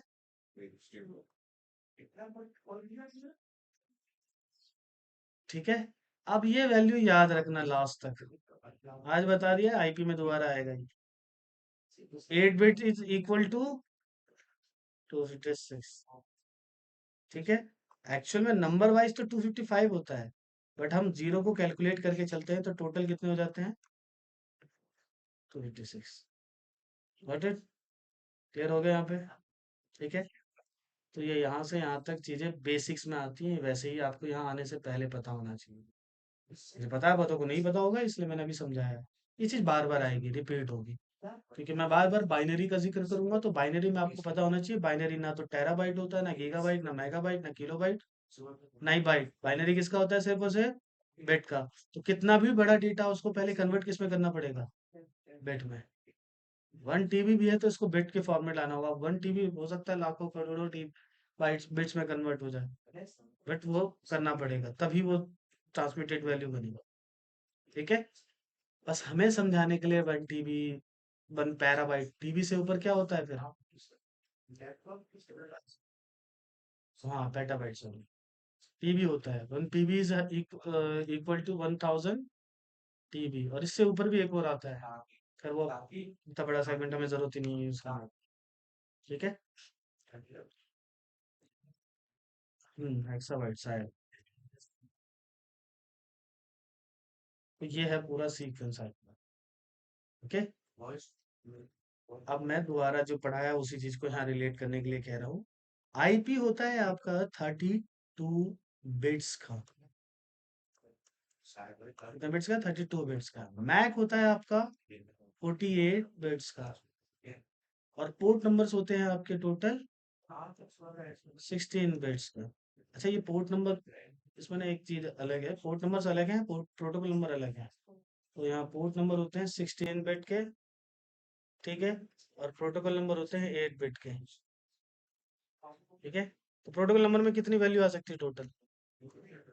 बिल्कुल सही। इसमें, ठीक है, इसमें कितने आएंगे? तो भाई 2 की पावर 48 कर देना, जो नंबर आएगा ना वो निकल आएगा। इसमें कितना आएंगे? 2 की पावर 32 कर देना, अप्रोक्स इसके आसपास आएगा, 4.3 बिलियन के आसपास।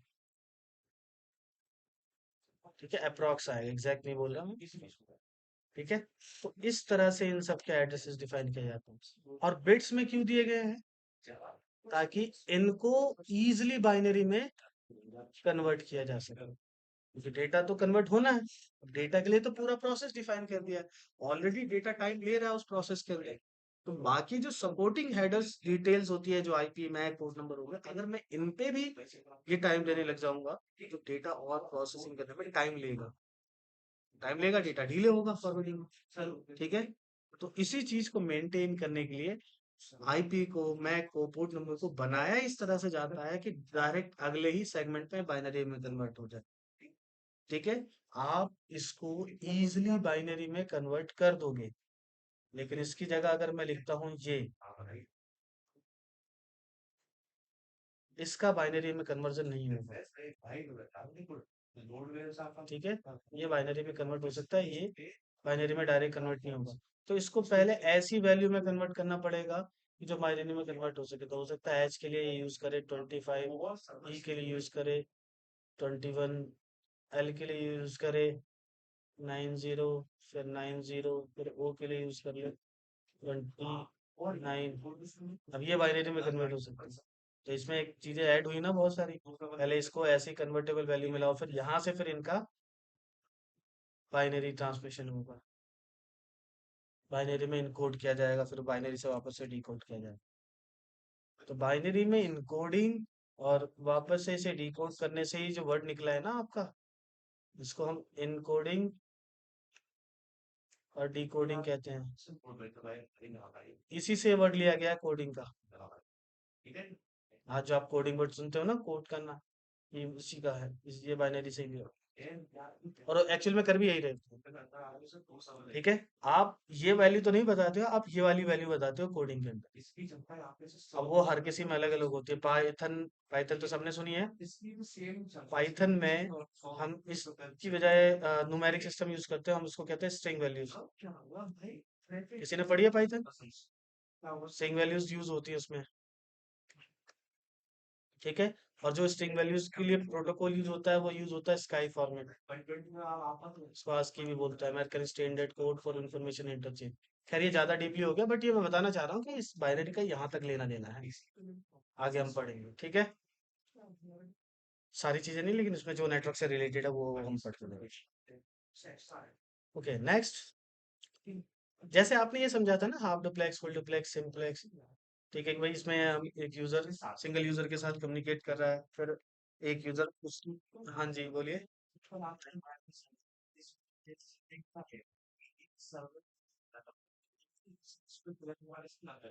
देखो सारे तो पढ़ाना मेरे लिए भी पॉसिबल नहीं है ना। तो आप जब पढ़ोगे ना, तो इसमें आपको एक चीज और पता लगेगी कि इन पोर्ट नंबर को भी ना 3 पार्ट्स में डिवाइड किया गया है। वेल नोन, ठीक है, फिर दूसरा रजिस्टर्ड, और तीसरा आ जाएगा आपका प्राइवेट। इसको डायनामिक भी कहते हैं। ठीक है। तो वेल नोन में आ जाते हैं 0 से लेकर के 1023 तक, इसी में से पढ़ोगे आप। इसमें से भी आप टोटल, आपको जो पढ़ने हैं इम्पोर्टेंटली नेटवर्क में, वो 60 to 75 पोर्ट नंबर्स तक है। और वो 0 से 60 to 75 तक नहीं, बीच में है इनके, जो जो इम्पोर्टेंट है। और इसमें से जो मैं आपको पढ़ाऊंगा तो अप्रोक्स 20 to 30 के करीब पढ़ाऊंगा। भाई मेरे लिए नहीं पॉसिबल है कि मैं इतने भी कवर अप कर सकूं, बट ठीक है। ये वो होंगे, इतने एसेंशियल होंगे जो डेली बेस पे यूज होते हैं। डेली बेस पे क्या यूज होता है? ये HTTP हो गया, HTTPS हो गया, ठीक है, टेलनेट हो गया, SSH हो गया। ICMP प्रोटोकॉल नंबर है, पोर्ट नंबर नहीं है, वो प्रोटोकॉल में आता है। ठीक है। पढ़ेंगे, प्रोटोकॉल नंबर भी पढ़ेंगे। और फिर आपका इसमें टेलनेट, SSH, आई मैप हो गया। हाँ जी।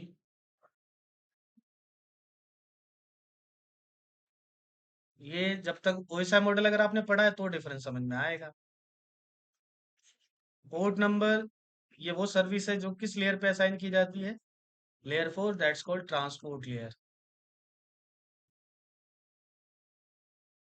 ठीक है। और ये किस लेयर पे असाइन की जाती है? Layer 3, that's called network layer.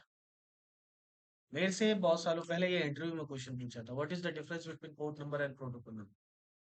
एक ये क्वेश्चन और ये पूछा था कि आईसीएमपी का पोर्ट नंबर क्या होगा।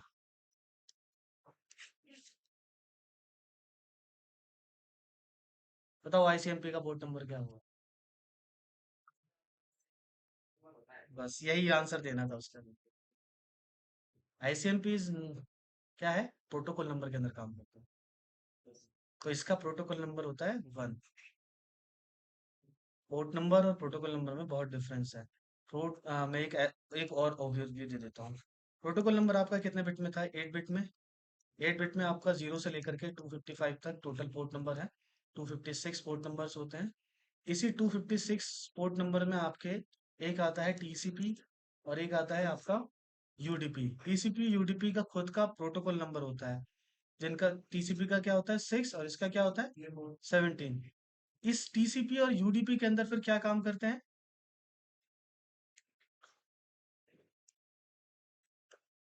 टीसीपी और फिर यूडीपी, जो कि खुद किस पे काम कर रहे हैं, 6 और 17। इसी के अंदर सारे क्या काम कर रहे होते हैं,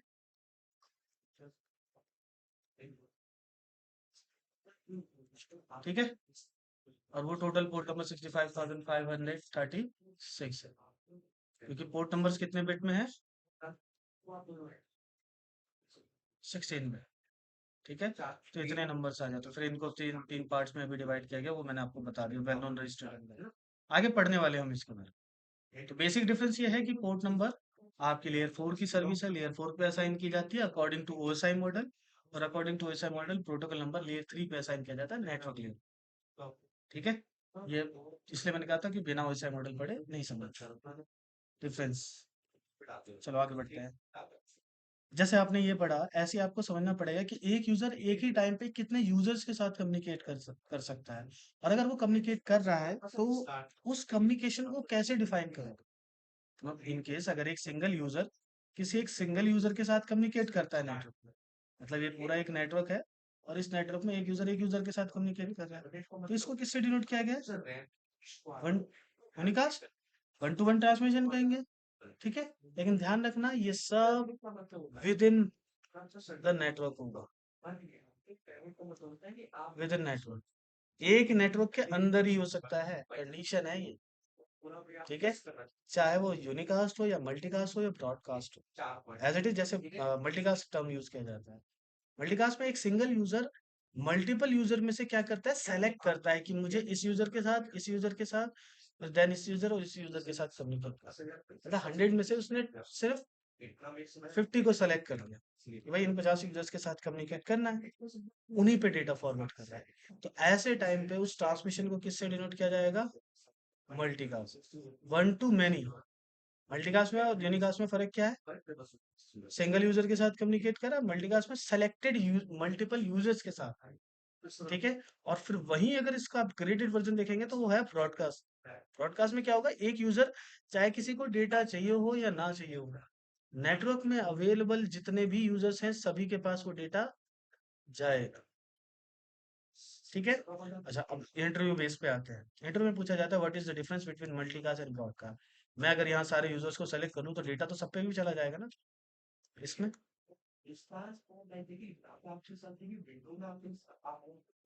फर्क क्या है अभी बताया मैंने। ब्रॉडकास्ट में आपके पास ऑप्शन ही नहीं है कि इसके पास ना भेजें, इसमें है ना, मैं इसको सेलेक्ट नहीं करूंगा, सिलेक्शन का ऑप्शन किस में मिलेगा, मल्टीकास्ट में। तो इंटरनेट में हम 90% जो करते हैं वो ज्यादातर क्या कर रहे हैं, मल्टीकास्ट। एग्जाम्पल लेना, ग्रुप्स बने हुए हैं आपके, सोशल मीडिया ग्रुप्स या जितने भी क्लासेस के ग्रुप्स होंगे, वो सब क्या होते हैं, किस पे काम करते हैं, ब्रॉडकास्ट पे, मल्टीकास्ट पे, मल्टीकास्ट पे। आप ऐड तो कर रहे हो ना, प्रोसेसिंग देखो ना कि आपने ऐड किया, सेलेक्टेड यूजर्स ये तो ऐड किए, ऐसा तो नहीं कि सभी ऐड करती है आप। और सभी में भी आपके पास ऑप्शन था ना, किसी को हटाना हो तो हटा सकते हो, था ना। तो ये ऑप्शन सिर्फ मल्टीकास्ट में मिलेगा, ब्रॉडकास्ट में ये ऑप्शन ही नहीं है।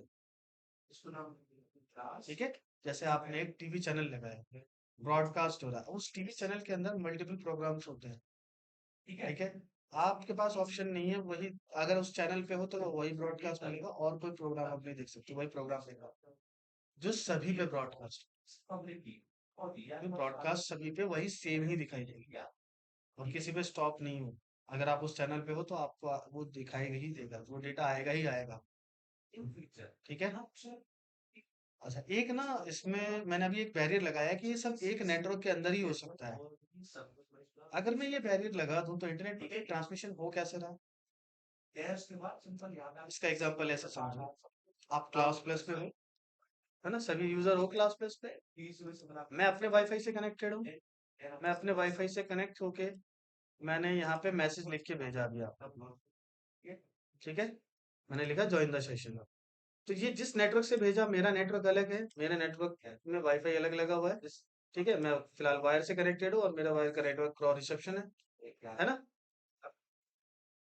क्रॉ फैकल्टी है, और आप अपने वाईफाई से कनेक्टेड हो, इवन आपका आईएसपी भी मे बी डिफरेंट, आप जियो से कनेक्टेड हो, मे बी आप एयरटेल से कनेक्टेड हो, किसी और से कनेक्टेड हो, तो आपका नेटवर्क और मेरा नेटवर्क अलग हुआ, और मैं यहाँ पे तो बैरियर लगा रहा हूँ एक ही नेटवर्क में कम्युनिकेशन है, तो या तो मैं गलत बोल रहा हूँ या कुछ इसमें डिफरेंट है, कुछ तो पॉइंट है।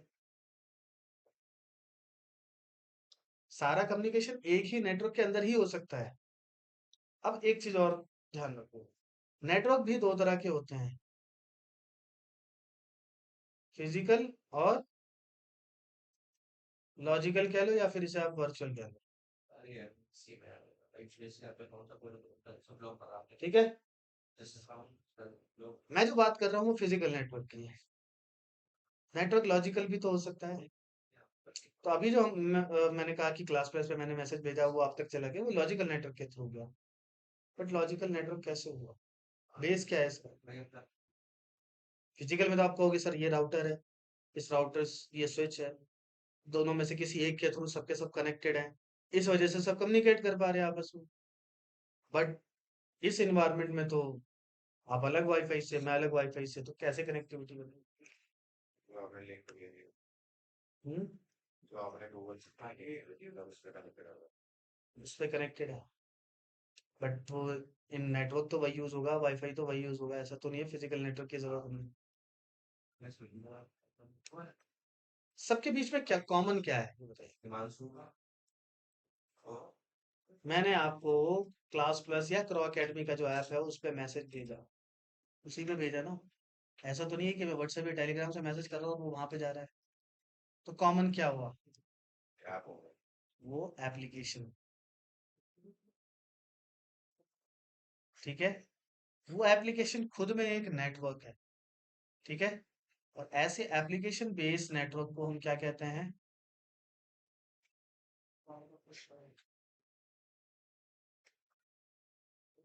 SDN, that's called software defined network,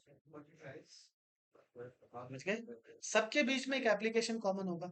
अच्छा, आप नोटिस करना कभी भी ग्लोबल कम्युनिकेशन बिना एप्लीकेशन के आप कर ही नहीं सकते, कोई एक एग्जांपल भी नहीं होगा आपको, कॉलिंग सिस्टम को हटा देते हैं, उसके अलावा की बात कर रहा हूँ, है कोई ग्लोबल ऑप्शन, या कोई भी दो नेटवर्क के बीच में कम्युनिकेट कराना हो, ठीक है, या डिफरेंट नेटवर्क के थ्रू डायरेक्ट कनेक्टिविटी करनी है, आपको एक 1 GB की फाइल भेजनी है, ठीक है, और आपका फ्रेंड 2 घर छोड़ करके आगे रहता है, वो एक्साइटल से कनेक्टेड है, आप एयरटेल से कनेक्टेड है, तो आप दोनों फाइल भेजने के लिए कोई ना कोई एप्लीकेशन ही यूज करोगे, डायरेक्ट फाइल फॉरवर्ड नहीं कर पाओ, कर लोगे? क्यों नहीं कर पा रहे हो? डायरेक्ट ट्रांसमिशन सिर्फ एक नेटवर्क में ही हो सकता है, हालांकि लोगों को डायरेक्ट भी नहीं पता एक नेटवर्क में डायरेक्ट एक्सेस कैसे मिलता है, वो भी नहीं जानते हैं, बट स्टिल हो सकता है एक नेटवर्क में। डिफरेंट नेटवर्क के लिए हमें दोनों को एक नेटवर्क में लाना जरूरी है, तो दोनों को नेटवर्क में कौन लाने का काम करता है? एप्लीकेशन। ये एप्लीकेशन क्या करता है, कोई भी आप जो ऐप इंस्टॉल करते हो, ये ऐप करता है क्या है?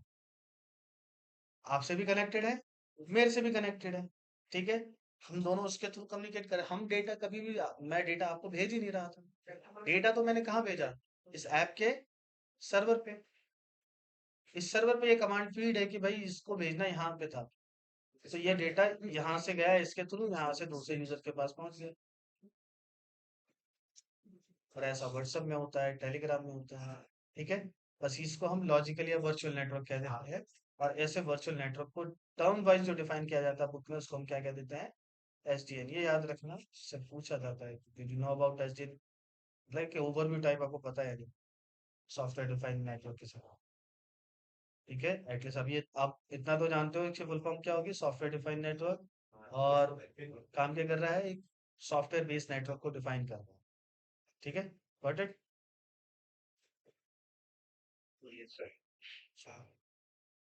यहाँ तक समझ गए? अब ये जो टर्म्स मैंने जितने भी पढ़ाए हैं, ये अभी समझ गए तो ठीक है, बाद में नहीं बताऊंगा। बाद में मैं डायरेक्ट ये कहूंगा कि ये एक राउटर है। ठीक है, ये ब्रॉडकास्ट ब्रेक करता है।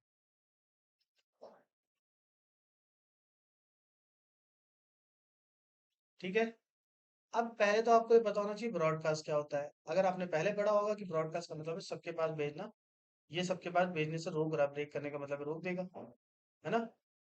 तो आप ये समझ जाओ, मैं अगर आपको कोई डिवाइस लेता हूँ, मैं कहता हूँ ये एक हब है, और मैं इसके बारे में कहता हूँ कि ये हाफ डुप्लेक्स है, तो वहां मैं हाफ डुप्लेक्स नहीं समझाऊंगा। ठीक है, वहां आपको पहले से पता होना चाहिए हाफ डुप्लेक्स का मतलब ही क्या होता है, कि नेटवर्क में एक यूजर के साथ ही कम्युनिकेट कर पाएगा एक टाइम। मल्टीपल ट्रांसमिशन और two way transmission same time पे नहीं हो सकता। समझ गए? तो ये ऐसे रिलेट करना है, हर डिवाइस, हर एक सर्विस, हर प्रोटोकॉल को मैं डिफाइन करूंगा कि ये प्रोटोकॉल हाफ डुप्लेक्स है, ये वन वे ट्रांसमिशन करता है, ये फुल डुप्लेक्स है, ये सिंप्लेक्स है। तो इसे टर्म वाइज डिफाइन करने के लिए पढ़ना पड़ेगा। ठीक है, तो चाहे वो टाइप्स ऑफ एड्रेसेस हो, या फिर आपका टाइप्स ऑफ मोड्स हो, या आपका मेथड्स ऑफ कम्युनिकेशंस हो, यूनिकास्ट, मल्टीकास्ट एंड ब्रॉडकास्ट हो। ठीक है, अब हम पढ़ेंगे टाइप्स ऑफ नेटवर्क्स के बारे में, बेसिस ऑन दी। ये तो सब जानते होंगे, नेटवर्क को थोड़ा टाइप एरिया के बेसिस पे डिवाइड किया गया अलग अलग जोन में। इसको हम पैन नेटवर्क कहेंगे, इसको लैन नेटवर्क, इसको कैंपस एरिया नेटवर्क, इसको मेट्रोपॉलिटन एरिया नेटवर्क, और इसको वाइड एरिया नेटवर्क। बेसिकली ये डिफाइन करने के लिए कि इस एक नेटवर्क का एरिया या जोन कितना बड़ा हो सकता है, कितना छोटा हो सकता है। ठीक है, ये डिफाइन करने के लिए बनाया गया है। तो इसमें अगर हम बात करें इसकी, जस्ट लाइक पैन की, पैन वैसे कोई नेटवर्क नहीं होता, बस समझाने के लिए बता दिया गया। ये जो नेटवर्क होता है, जिसको पर्सनल एरिया नेटवर्क यहाँ पे डिफाइन किया गया, इसमें क्या होता है कि कोई भी डिवाइस हो, किसी भी डिवाइस से कनेक्ट, मतलब डिसेंट्रलाइज कनेक्टिविटी जिसे कहते हैं। ठीक है, या डायरेक्ट कनेक्टिविटी जिसे हम कहते हैं, इंटर कनेक्शन। तो हर डिवाइस, ये फोन इससे भी कनेक्टेड है, ये इससे भी कनेक्टेड है, ये इससे भी कनेक्टेड है, ये यहाँ भी कनेक्टेड है, इससे भी कनेक्टेड है। इस तरह से कनेक्शन बना हुआ है। अब इसको समझाने का मोटिव एक ही है, क्या इसमें आप कुछ मैनेजमेंट डिफाइन कर सकते हो बहुत ज्यादा? नहीं कर सकते। क्या आप इसका एरिया एक्सटेंड कर सकते हो? ये भी नहीं कर सकते। ना तो आप मैनेजमेंट कर सकते हो, ना एरिया डिफाइन कर सकते हो। क्या आप इस पे कोई सिक्योरिटी पॉलिसी अप्लाई कर सकते हो? नहीं कर सकते। ठीक है, वही सेम चीज अगर हम इस पर्सनल एरिया से शिफ्ट करते हैं किसके ऊपर, लैन के ऊपर, लोकल एरिया नेटवर्क। ठीक है, तो इसमें बहुत कुछ कर सकते हैं। सबसे पहली बात कि मैनेजमेंट के लिए एक सेंट्रलाइज डिवाइस लग जाएगा। अब ये centralise device, it may be router, it may be hub, it may be switch, it may be direct firewall लगा, कुछ भी हो सकता है ना? जो भी होगा उस पर हम कुछ ना कुछ एक्टिविटी तो डिफाइन कर सकते हैं। दूसरा, जहाँ पे यूजर बेस बड़ा होता है, ठीक है, मतलब मैनेजमेंट हो सकता है इस पे। और क्या बताया था मैंने, सिक्योरिटी, सिक्योरिटी इंप्लीमेंट की जा सकती है। ठीक है, एरिया एक्सटेंड किया जा सकता है, बिल्कुल किया जा सकता है ना? तो ये तीन टर्म्स है जिनकी वजह से लैन इंट्रोड्यूस हुआ। अदरवाइज काम तो पहले भी, कनेक्शन तो पहले भी बनना था, कनेक्शन से चल जाता काम। बट मैनेजमेंट, एरिया एक्सटेंड करना हो, या नेटवर्क एक्सपेंड करना हो, या सिक्योरिटी लगानी हो, ये सब चीजें नहीं थी वहां पे। वो सब चीजें हमें लैन में मिल जाती है। अभी जो लैन नेटवर्क होते हैं ना, ये भी दो तरह के होते हैं। लैन को भी दो पार्ट में डिवाइड किया गया है। एक को हम डिफाइन करते हैं SOHO, so stand for small office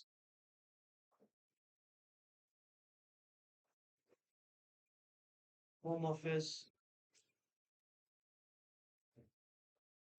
network, और दूसरा होता है एंटरप्राइज नेटवर्क।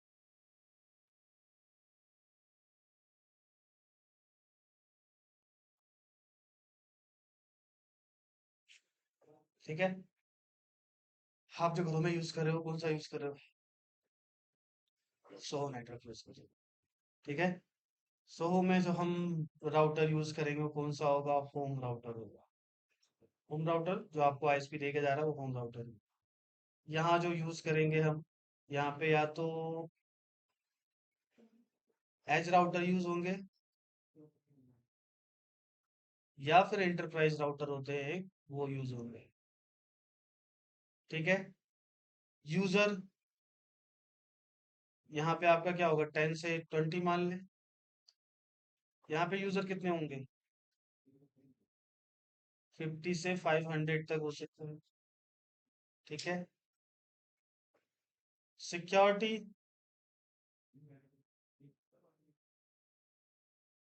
अगर नंबर वाइज दें तो सिक्योरिटी यहाँ 0 रहेगी। ठीक है, 100 में से।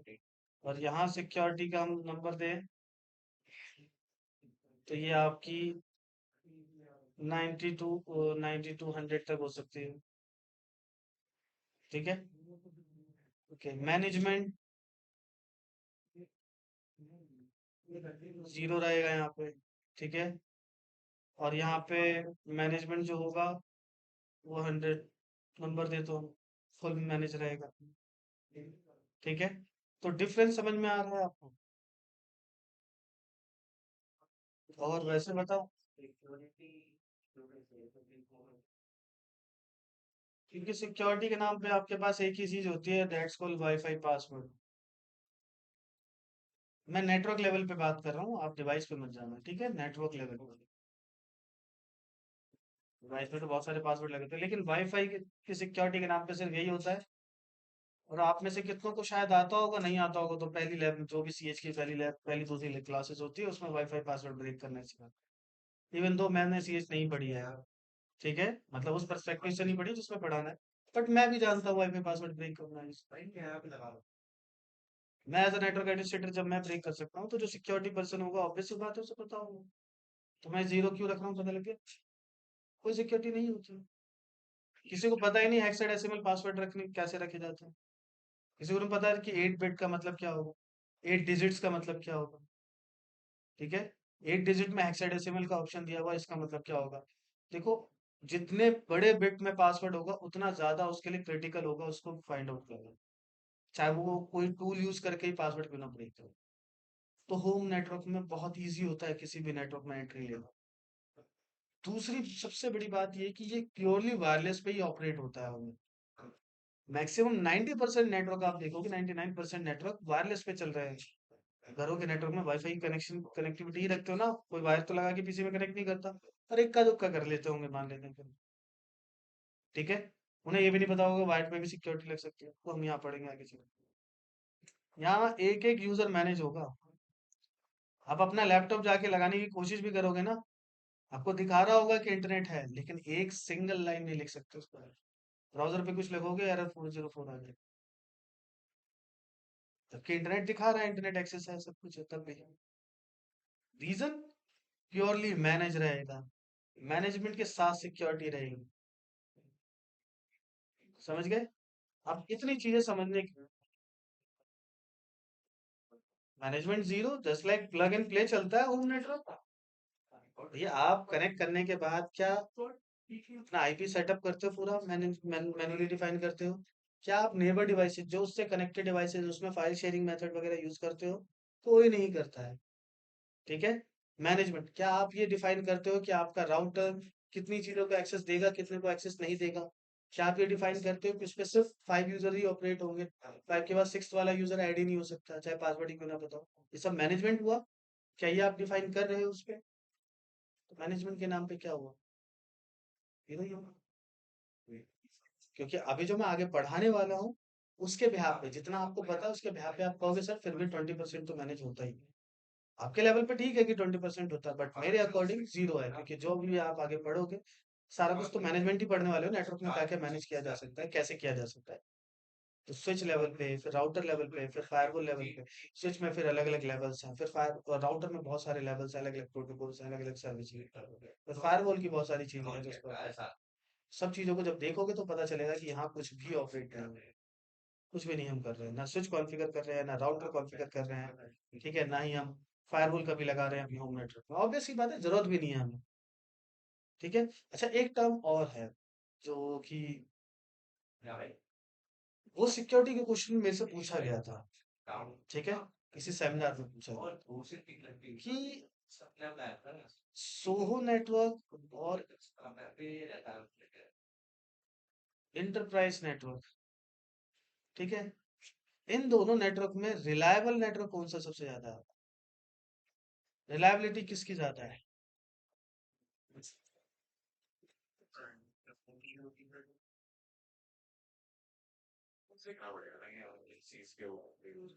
मान लो आपको इंटरनेट एक्सेस करना है, तो रिलायबल नेटवर्क कौन सा होगा, सोहो नेटवर्क या इंटरप्राइज नेटवर्क? क्यों? कुछ पॉइंट्स के साथ डिफाइन करो, क्यों सोहो नेटवर्क रिलायबल है?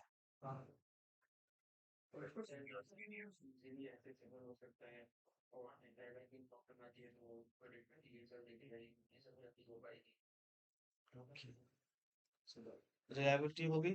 सिक्योर कौन सा नेटवर्क होगा? आपने रिलायबिलिटी में कहा कि रिलायबिलिटी इस पे ज्यादा है, सिक्योर नेटवर्क कौन सा होगा? तो what is the difference between reliability and security?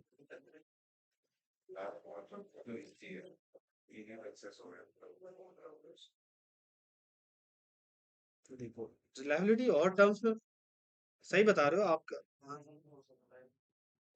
Hmm.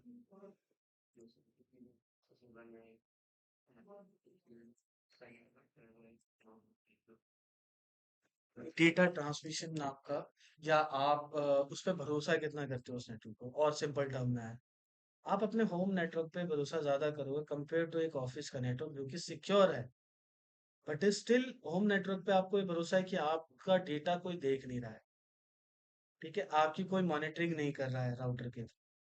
Enterprise network secure है, उस पर अनयूजुअल लिंक तो ओपन नहीं होगा, लेकिन जो भी लिंक ओपन हो रहा है, जो भी चीजें ओपन हो रही है, वो प्रॉपर मॉनिटरिंग में है। आपने कितनी देर व्हाट्सअप चलाया, कितनी देर उस पे हॉटस्टार देखा, कितनी देर आप फेसबुक पे थे, कितनी देर किस सोशल मीडिया प्लेटफॉर्म पे थे, सारी डिटेल कैप्चर हो रही है और आज यूजर आपके नाम पे हो रही है, ठीक है, ये चीज आपके होम नेटवर्क में होती है।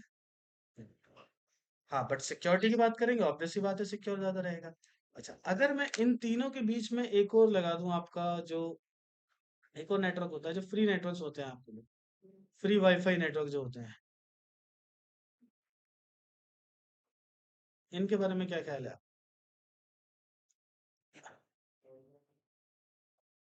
देखो, ना तो ये रिलायबल है और ना ही सिक्योर है, दोनों ही चीजें नहीं हैं। क्यों नहीं होंगी?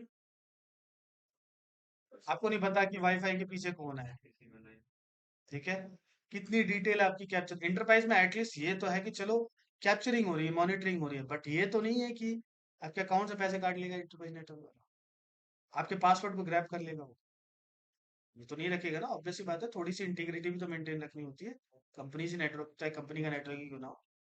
बट जो फ्री वाईफाई नेटवर्क है उसमें आपको नहीं पता आगे कौन सा डिवाइस लगा हुआ है, राउटर के साथ कौन सा मॉनिटरिंग टूल चल रहा है, वो कौन सा वॉर्म या वायरस आपके पीछे पे छोड़ सकता है, कनेक्टिविटी के लिए किस एक्सेस वेबसाइट पे ले जा सकता है, आपको नहीं पता, वेबसाइट सिक्योर है या नहीं सिक्योर वो भी नहीं पता। तो अगर आप कहीं पे ऑप्शन मिलता है आपको, तो सबसे पहले प्रेफरेंस तो होम नेटवर्क के दोगे। इन केस अगर कहीं बाहर फंस गए इमरजेंसी में, फ्री वाईफाई नेटवर्क है, तो उसमें क्या नहीं करना और क्या कर सकते हो? सिर्फ कुछ भी यूज करो, कोई दिक्कत नहीं है, बस ये नहीं करोगे आप, क्या नहीं करना, कोई भी सॉफ्टवेयर, कोई भी एप्लीकेशन पे लॉगिन नहीं करना है उसको, ठीक है, ऑलरेडी लॉगिन डिवाइस जो होंगे उस पे आप ऑपरेट करो, ठीक है, आप बैंकिंग लॉगिन नहीं करोगे किस पे, फ्री वाईफाई कर दो। हाँ जी।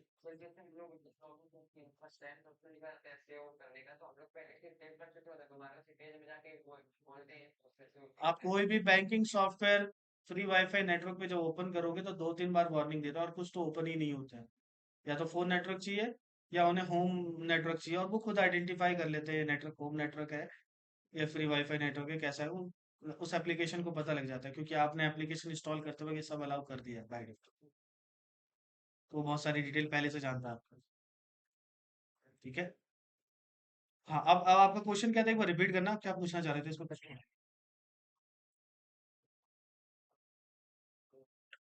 हाँ। अच्छा, वो एप्लीकेशन पे जो पासवर्ड, जो ब्राउजर पे आप पासवर्ड सेव कर रहे हो ना, वो ब्राउजर पे डिपेंड करता है ब्राउजर कितना रिलायबल है। तो आप वो आपको बहुत सारे इंडेक्स हैं जिनके थ्रू पता लग जाएगा कि हाँ ये वाला ब्राउजर टॉप सिक्योर या रिलायबल ब्राउजर्स में आता है। ठीक है। वो आप देख सकते हो, ऑनलाइन सब कुछ मिल जाएगा। जैसे सफारी, जिसको बहुत ज्यादा ट्रस्टवर्दी माना जाता है, अगर वहां आप डेटा सेव करो तो रेयर है कि compare to Google Chrome, obvious सी बात है सफारी ज्यादा सेफ है कंपैरिजन में। बट अगर आप वैसे बात करते हो कि हाँ भाई और सफारी से डेटा नहीं जाता है, ऐसा नहीं होता। डेटा हर एप्लीकेशन से सेल होता है, हर एप्लीकेशन से कैप्चर किया जाता है। ठीक है, बट कंपैरिजन में वो कौन सा। तो यहाँ तक समझ में आ गया। तो एक लैन नेटवर्क पे क्या क्या चीजें हो सकती है पता लगता है। अब बाकी अब बात आगे कि इंटरप्राइज में हम आगे क्या क्या कर सकते हैं, वो आगे जब हम प्रैक्टिकल स्टार्ट करेंगे, तो उस प्रैक्टिकल में जो पूरा नेटवर्क बनेगा ना इंटरप्राइज का, उसी को कॉन्फ़िगर करना सीखेंगे। ठीक है। बट इट लैन से आगे बढ़े। अब एक लैन नेटवर्क कहाँ का क्रिएट हो सकता है, क्या इस रूम में क्रिएट हो सकता है जिस क्लास में हम बैठे हैं?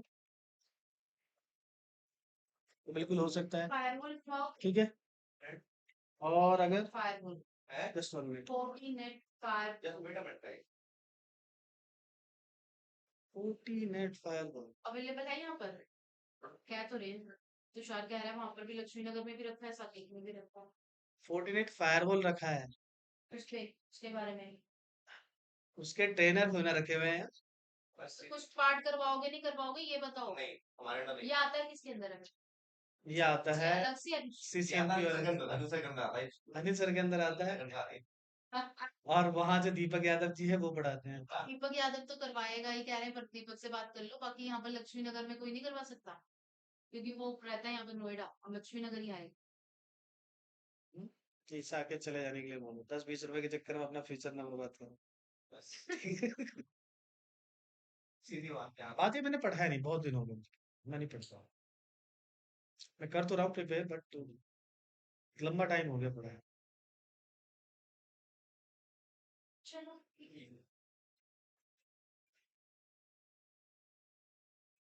चलो। Okay, solve for that. हाँ, लैन एक रूम में क्रिएट हो सकता है, एक फ्लोर पे क्रिएट हो सकता है क्या? बताओ। पूरे फ्लोर पे भी क्रिएट हो सकता है, और एक पूरी बिल्डिंग में, वहां तक भी क्या बनेगा, एक ही लैन नेटवर्क रहेगा। लेकिन अगर आप ऐसी मल्टीपल बिल्डिंग्स के बीच में आपस में कनेक्शन करना चाहोगे, फिर वो लैन नेटवर्क नहीं रहेगा, फिर वो क्या बन जाएगा, कैंपस एरिया नेटवर्क। ठीक है। कैंपस एरिया नेटवर्क में क्या होता है कि मल्टीपल सोहो और इंटरप्राइजेस नेटवर्क का ग्रुप्स होता है। ठीक है। अब जैसे एक कैंपस को लेते हैं, यूनिवर्सिटी कैंपस को लेता है, ठीक है, यूनिवर्सिटी का कैंपस है। वहां पे बहुत सारी चीजें मैनेजेबल तरीके से की जा रही होंगी। से वहाँ का जो स्टाफ होगा इंटरनली जो काम कर रहा है, जो फैकल्टी होगी, जो प्रोफेसर्स होंगे, जो एग्जाम ऑडिटर्स होंगे, एग्जाम करवाने वाले होंगे, उनका एक अलग रोल होगा, अलग टास्क होगा। वो उसी नेटवर्क से कनेक्टेड है। अच्छा, कॉलेजेस में वाईफाई फ्री होता है, वहां पे उसी वाईफाई से वो भी कनेक्टेड है, दोनों कनेक्टेड है।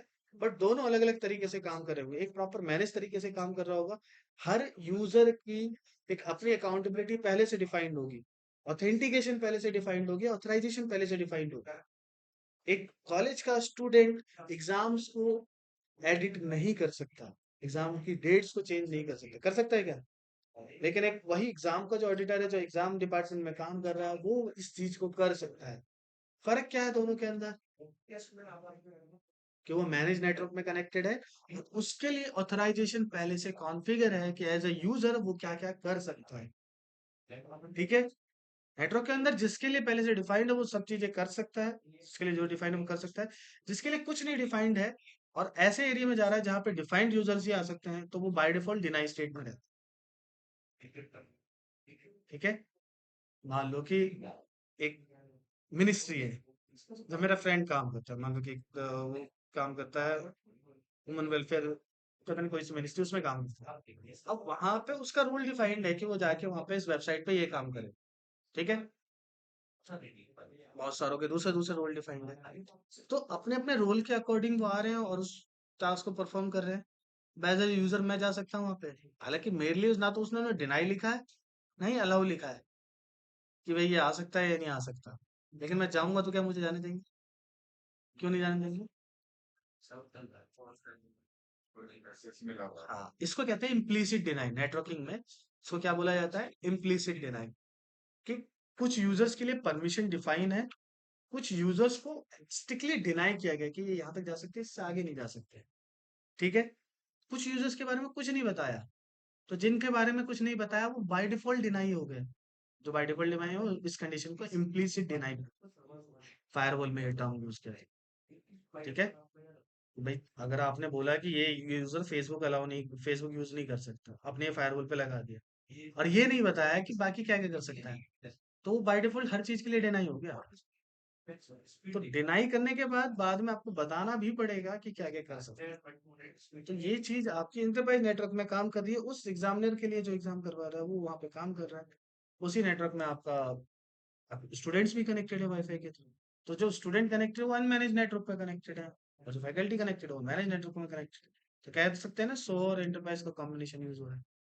नंबर ऑफ यूजर्स यहाँ बढ़ जाते हैं, जैसे आप वहां पे 100 to 500 यूजर्स तक यूज कर सकते हैं इंटरप्राइज में। लैन नेटवर्क में, कैंपस एरिया नेटवर्क में आपका 1000 to 5000 10,000 यूजर्स तक हो सकते हैं, और इसका एरिया 5 किलोमीटर एरिया तक हो सकता है। 5 किलोमीटर तक आप इसको बना सकते हैं, 1 to 5। कैंपस इतने बड़े नेटवर्क में, इतने बड़े एरिया में ही होता है। ओके, तो ये हो गया एंटरप्राइज कैंपस एरिया नेटवर्क। अब 10,000 यूजर्स का एक चीज नोटिस करना कि जो लैन नेटवर्क था ये भी क्या था? सेंट्रलाइज था, सेंट्रलाइज डिवाइस लगा हुआ है। कैंपस एरिया नेटवर्क भी सेंट्रलाइज है, एट दी एंड कनेक्टेड सब एक ही डिवाइस के साथ है।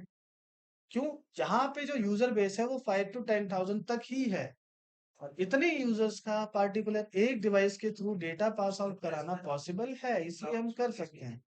बट हम जैसे ही बात करेंगे मेट्रोपॉलिटन एरिया सिटी की, पूरे सिटी लेवल नेटवर्क की, पूरी सिटी का ट्रैफिक एक ही डिवाइस के थ्रू पास आउट कराना पॉसिबल नहीं। तो फिर आप कैसे कनेक्ट करें? कम्युनिकेट तो करना है एक दूसरे के साथ। तो ऐसे टाइम पे कम्युनिकेशन के लिए हम क्या यूज करेंगे? इंटर कनेक्टिविटी मेथड यूज करेंगे। एक दूसरे के साथ डायरेक्ट या इनडायरेक्ट वे में कनेक्ट होंगे। ठीक है, मान लो कि आप इस सीट पे भेजे बैठे हुए हैं और आप मुझे पिछली सीट के साथ कम्युनिकेट करना है, या कोई सामान देना है उन्हें, कोई कुछ देना है, तो मैं आपके थ्रू वहां पास आउट कर रहा हूँ। ये कनेक्शन तो है ना, बट डायरेक्ट नहीं है, इनडायरेक्टली कनेक्टिविटी हुई उनसे। सेम नेटवर्क में भी चलता है कि आप दूसरे डिवाइसेस का यूज करके कहीं और डेटा फॉरवर्ड कर सकते हैं नेटवर्क, ये चीज पॉसिबल है। ठीक है, और इस तरह का जो नेटवर्क क्रिएट होता है पूरी सिटी लेवल पे क्रिएट होता है, और इसको हम क्या बोलते हैं? मेट्रोपॉलिटन एरिया में। ठीक है, और ये सेगमेंट ज्यादातर कौन क्रिएट करता है? आईएसपी, बैंकिंग सेक्टर, ये सब पूरे एक चेन बनाते हैं ना, एक दूसरे से कनेक्ट करते हैं। ठीक है, तो मैंने जैसे आपका बैंकिंग सेक्टर लिया, बैंकिंग सेक्टर मेनली इंटरनेट पे ऑपरेट नहीं होता है, उनका इंटरनेट पे डेटा रेप्लिकेट करने का टाइम अलग होता है। उसको ऐसे समझो, आप बैंक में जाओ पैसे जमा कराने, इंस्टेंटली क्रेडिट दिखा देता है बैंक में, जो मैन्युअली पर्ची के थ्रू आप पैसे जमा करा, हालांकि उसने जमा कर दिए, आपको रिसीविंग दे दी है, बट क्या उसने एंट्री भी करी होगी वहां पे? करी होगी ना, ऑब्वियस सी बात है। तो एंट्री एंट्री कर दी और वो पैसे का मैसेज आपको पास आया नहीं। क्यों? क्योंकि उन्होंने अपने नेटवर्क में एंट्री करी है, उनका खुद का एक मेट्रोपॉलिटन एरिया नेटवर्क बना हुआ है जो इंटरनेट से अलग है, उसको आप तक पहुंचाने के लिए इंटरनेट का यूज करना होगा। तो एक पर्टिकुलर एक यूजर वो डेटा रेप्लिकेट करता है इंटरनेट सर्वर के ऊपर, जो अलग से सर्वर लगा हुआ है, जैसे आपको एप्लीकेशन दिखता है, और जिस एप्लीकेशन के थ्रू आप कनेक्टेड हैं या मैसेज के थ्रू या मेल के थ्रू, आपको फिर बाद में वो स्टेटमेंट दी जाती है कि आपने यहाँ इतने पैसे क्रेडिट किए। Got it? समझ गए? तो ये चीज आपकी इस तरह से काम कर रही है मैन से। यहाँ इंटरकनेक्टेड सेंट्रलाइज सिस्टम काम नहीं कर सकता, पॉसिबल ही नहीं ना, एक डिवाइस पे सारी डिपेंडेंसी रखनी। पॉसिबल है क्या? ठीक है, तो इसलिए अलग से लगाना पड़ता है।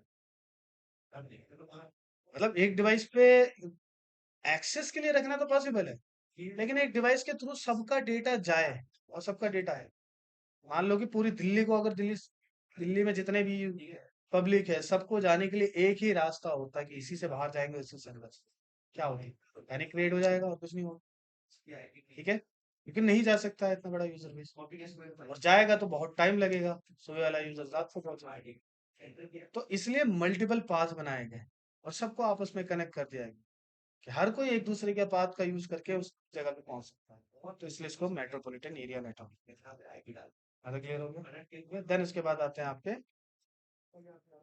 Van wide area network. ठीक है, अभी क्या होता है? मल्टीपल ऐसे छोटे छोटे local area network, wide metropolitan area network, enterprise network, global network, सब एक ही जगह पे कनेक्ट होते हैं और सब आपस में इंटरकनेक्टेड होते हैं। बस फर्क क्या है मैन और कैंपस एरिया नेटवर्क में? मैन बात करी जा रही है सिटी लेवल पे, और वैन बात करी जा रही है पूरे ग्लोबल लेवल। ठीक है, कि सब कॉन्टिनेंट्स आपस में एक दूसरे के थ्रू कनेक्टेड होंगे, किस मीडियम के थ्रू? मीडियम क्या होगा सब कॉन्टिनेंट का कनेक्ट करने का एक दूसरे? वायर्ड या वायरलेस? वायरलेस। नहीं। हाँ भाई, ऑनलाइन वालों आप बताओ, क्या हम ग्लोबल कनेक्टिविटी वायर्ड के थ्रू करते हैं या वायरलेस के थ्रू करते हैं? वायर्ड। ठीक।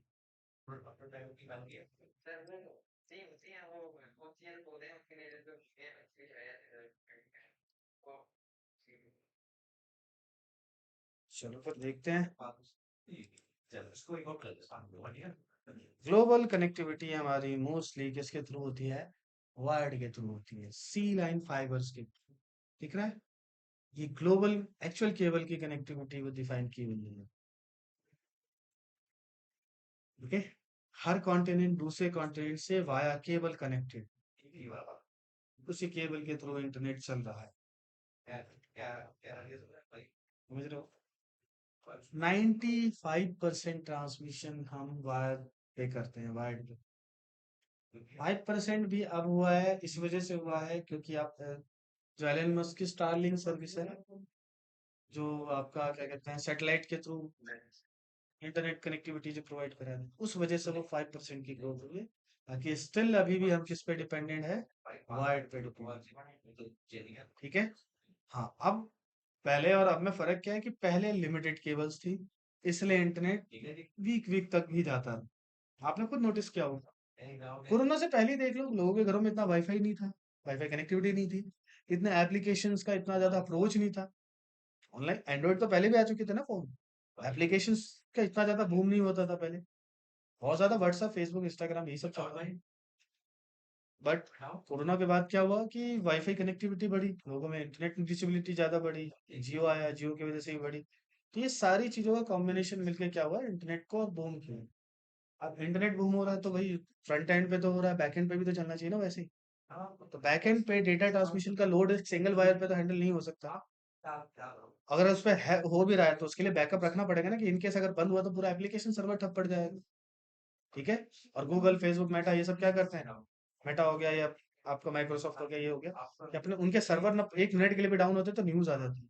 इस फ्लक्चुएशन से बचाने के लिए क्या करते हैं, हर कॉन्टिनेंट के साथ वो अपने डायरेक्ट फाइबर लाइन कनेक्टिविटी रखते हैं, multiple fibre line connectivity. In case अगर वो लाइन कट हो जाए तो इस लाइन के थ्रू ट्रांसमिशन। ठीक है, तो इसलिए ये स्ट्रक्चर अब बना, पहले नहीं था इतना, 2015 से पहले उतनी फाइबर ऑप्टिक कनेक्टिविटी नहीं थी। ठीक, मतलब आप ये समझ लो कि उसका 50% ग्रोथ, इंटरनेट जब आया है, इंटरनेट से लेकर के 2012 और 14 तक, ठीक है, 50% ग्रोथ हुई है। 2014-15 से लेकर के 2025 तक बाकी की 50% ग्रोथ हुई। ठीक है, फिजिकल इंटरनेट कनेक्टिविटी की बात कर रहा हूँ मैं, वायर्ड सबमरीन केबल्स। ठीक है, तो ये आपका बना है, इसमें हर केबल्स क्या होती है, हर कंपनी की ओनरशिप होती है, मल्टीपल कंपनीज की ओनरशिप होती है। जैसे इंडिया में आप देखोगे कि मल्टीपल केबल्स कनेक्टेड है अलग अलग कॉन्टिनेंट्स के थ्रू, है ना। तो जैसे एक केबल है यहाँ पे CME करके है, एक तो ये केबल है। अब यहाँ देखोगे ना, किसी भी केबल पे अगर मैं क्लिक करता हूँ तो उस केबल की मल्टीपल ओनरशिप है ना। जैसे भारतीय एयरटेल, ऑरेंज, ये ऑरेंज भी आपके मैक्स है तो बाहर की कंपनी, लेकिन मैक्सिमम टाइम इंडिया में ही ऑपरेट करती है। इसका बहुत बड़ा काम इंडिया में है। अब देखो ये कहाँ से कहाँ तक कनेक्टेड है, फ्रांस से लेकर के इंडिया तक कनेक्टेड है। फ्रांस वालों ने कोई एप्लीकेशन बनाया जिसकी टारगेटेड ऑडियंस सबसे ज्यादा कहाँ पर है, इंडिया में। तो ऑब्वियस सी बात है, अपनी लाइन वो इंडिया के लिए एटलीस्ट क्लियर रखेंगे, करे रखेंगे ना। तो वो सर्वर यहाँ रखा हुआ है, बट एक्सेस यहाँ प्रोवाइड करा रहे हैं। तो उन्होंने क्या किया, लीज लाइन वालों से कांटेक्ट किया। ये जो लाइन जिनकी होती है वो लीज लाइन होते हैं। इसमें ये भारतीय एयरटेल, लोगेरो, ऑरेंज, पाकिस्तान, ठीक है, फिर स्पार्कल, फिर टाटा। टाटा की बहुत सारी लाइनें हैं। टीसीएस, टीसीएस के ज्यादातर एम्प्लॉयज अपनी ही लाइनों को हैंडल करने के लिए रखते हैं। इसलिए टीसीएस में ले ऑफ नहीं होते, क्योंकि उनकी खुद की लाइनें इतनी हैं। सर्विस सेक्टर तो बाद में डेवलप हुआ है, ठीक है। तो जी, टाटा होगी, भारतीय एयरटेल होगी, ऑरेंज, इनकी ग्लोबल में बहुत लाइनों में शेयर है। बहुत सारी लाइनों में इनकी शेयर है, वो परचेज कर रखी है उन्होंने, इनकी ओनरशिप है वो, ठीक है। और अब जाके इन्होंने ये अभी जाके ग्रोथ हो रही है। और ग्लोबल लीडर में एक तो आपका ये आते हैं और एक ये आते हैं,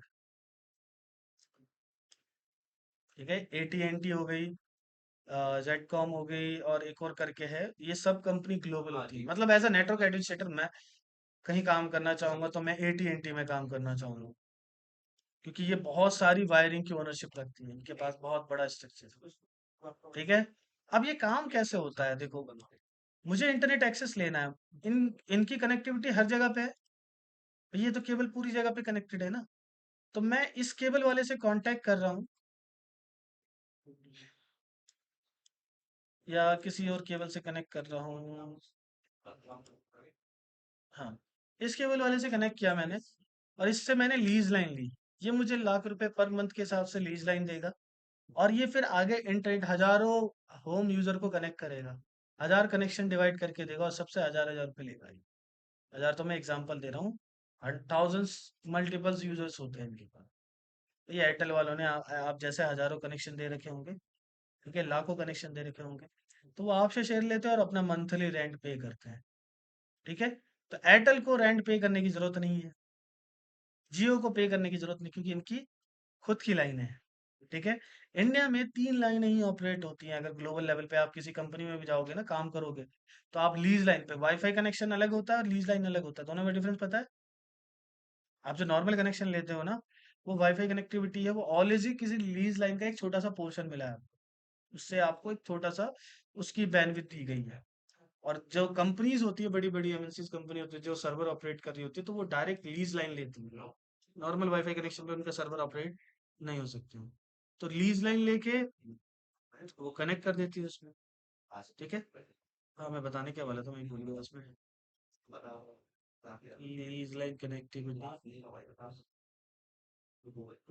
चलो छोड़ो, उसको यही लाइन देता, आगे बढ़ेंगे इसके बारे में।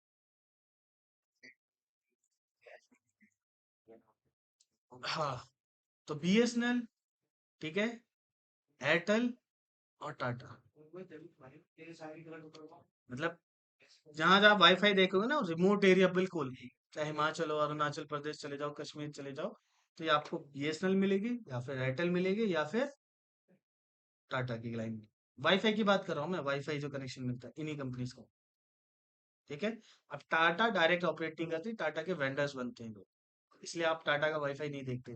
देखा कहीं, देखा ना, वेंडर्स बनते हैं। तो देखना आप, एयरटेल के अलावा बाकी जो होंगे ना, जैसे हैथवे हो गया, AT&T हो गया, तो इनके बारे में सर्च करके पता करना कि ये लाइनें किनकी यूज कर रहे हैं। तो इट मे बी कि हैथवे हो गया, या ANI हो गया, या एक्साइटल हो गया, ये खुद एयरटेल या जियो की लाइन, ये किसी की लाइन यूज कर रहे हैं, ठीक है। उसमें मोस्टली या तो टाटा मिलेगी या एयरटेल लाइन, और रिमोट एरिया में BS। तो इनकी बेस पे चल रहा है इंटरनेट। ये है वो इंटरनेट का मेन, ओके। बाकी अब इन पे चलने वाली सर्विसेज के बारे में हम आगे चल के कल की क्लास में डिस्कस करेंगे। आज की क्लास हम यहीं तक रखते हैं, ठीक है।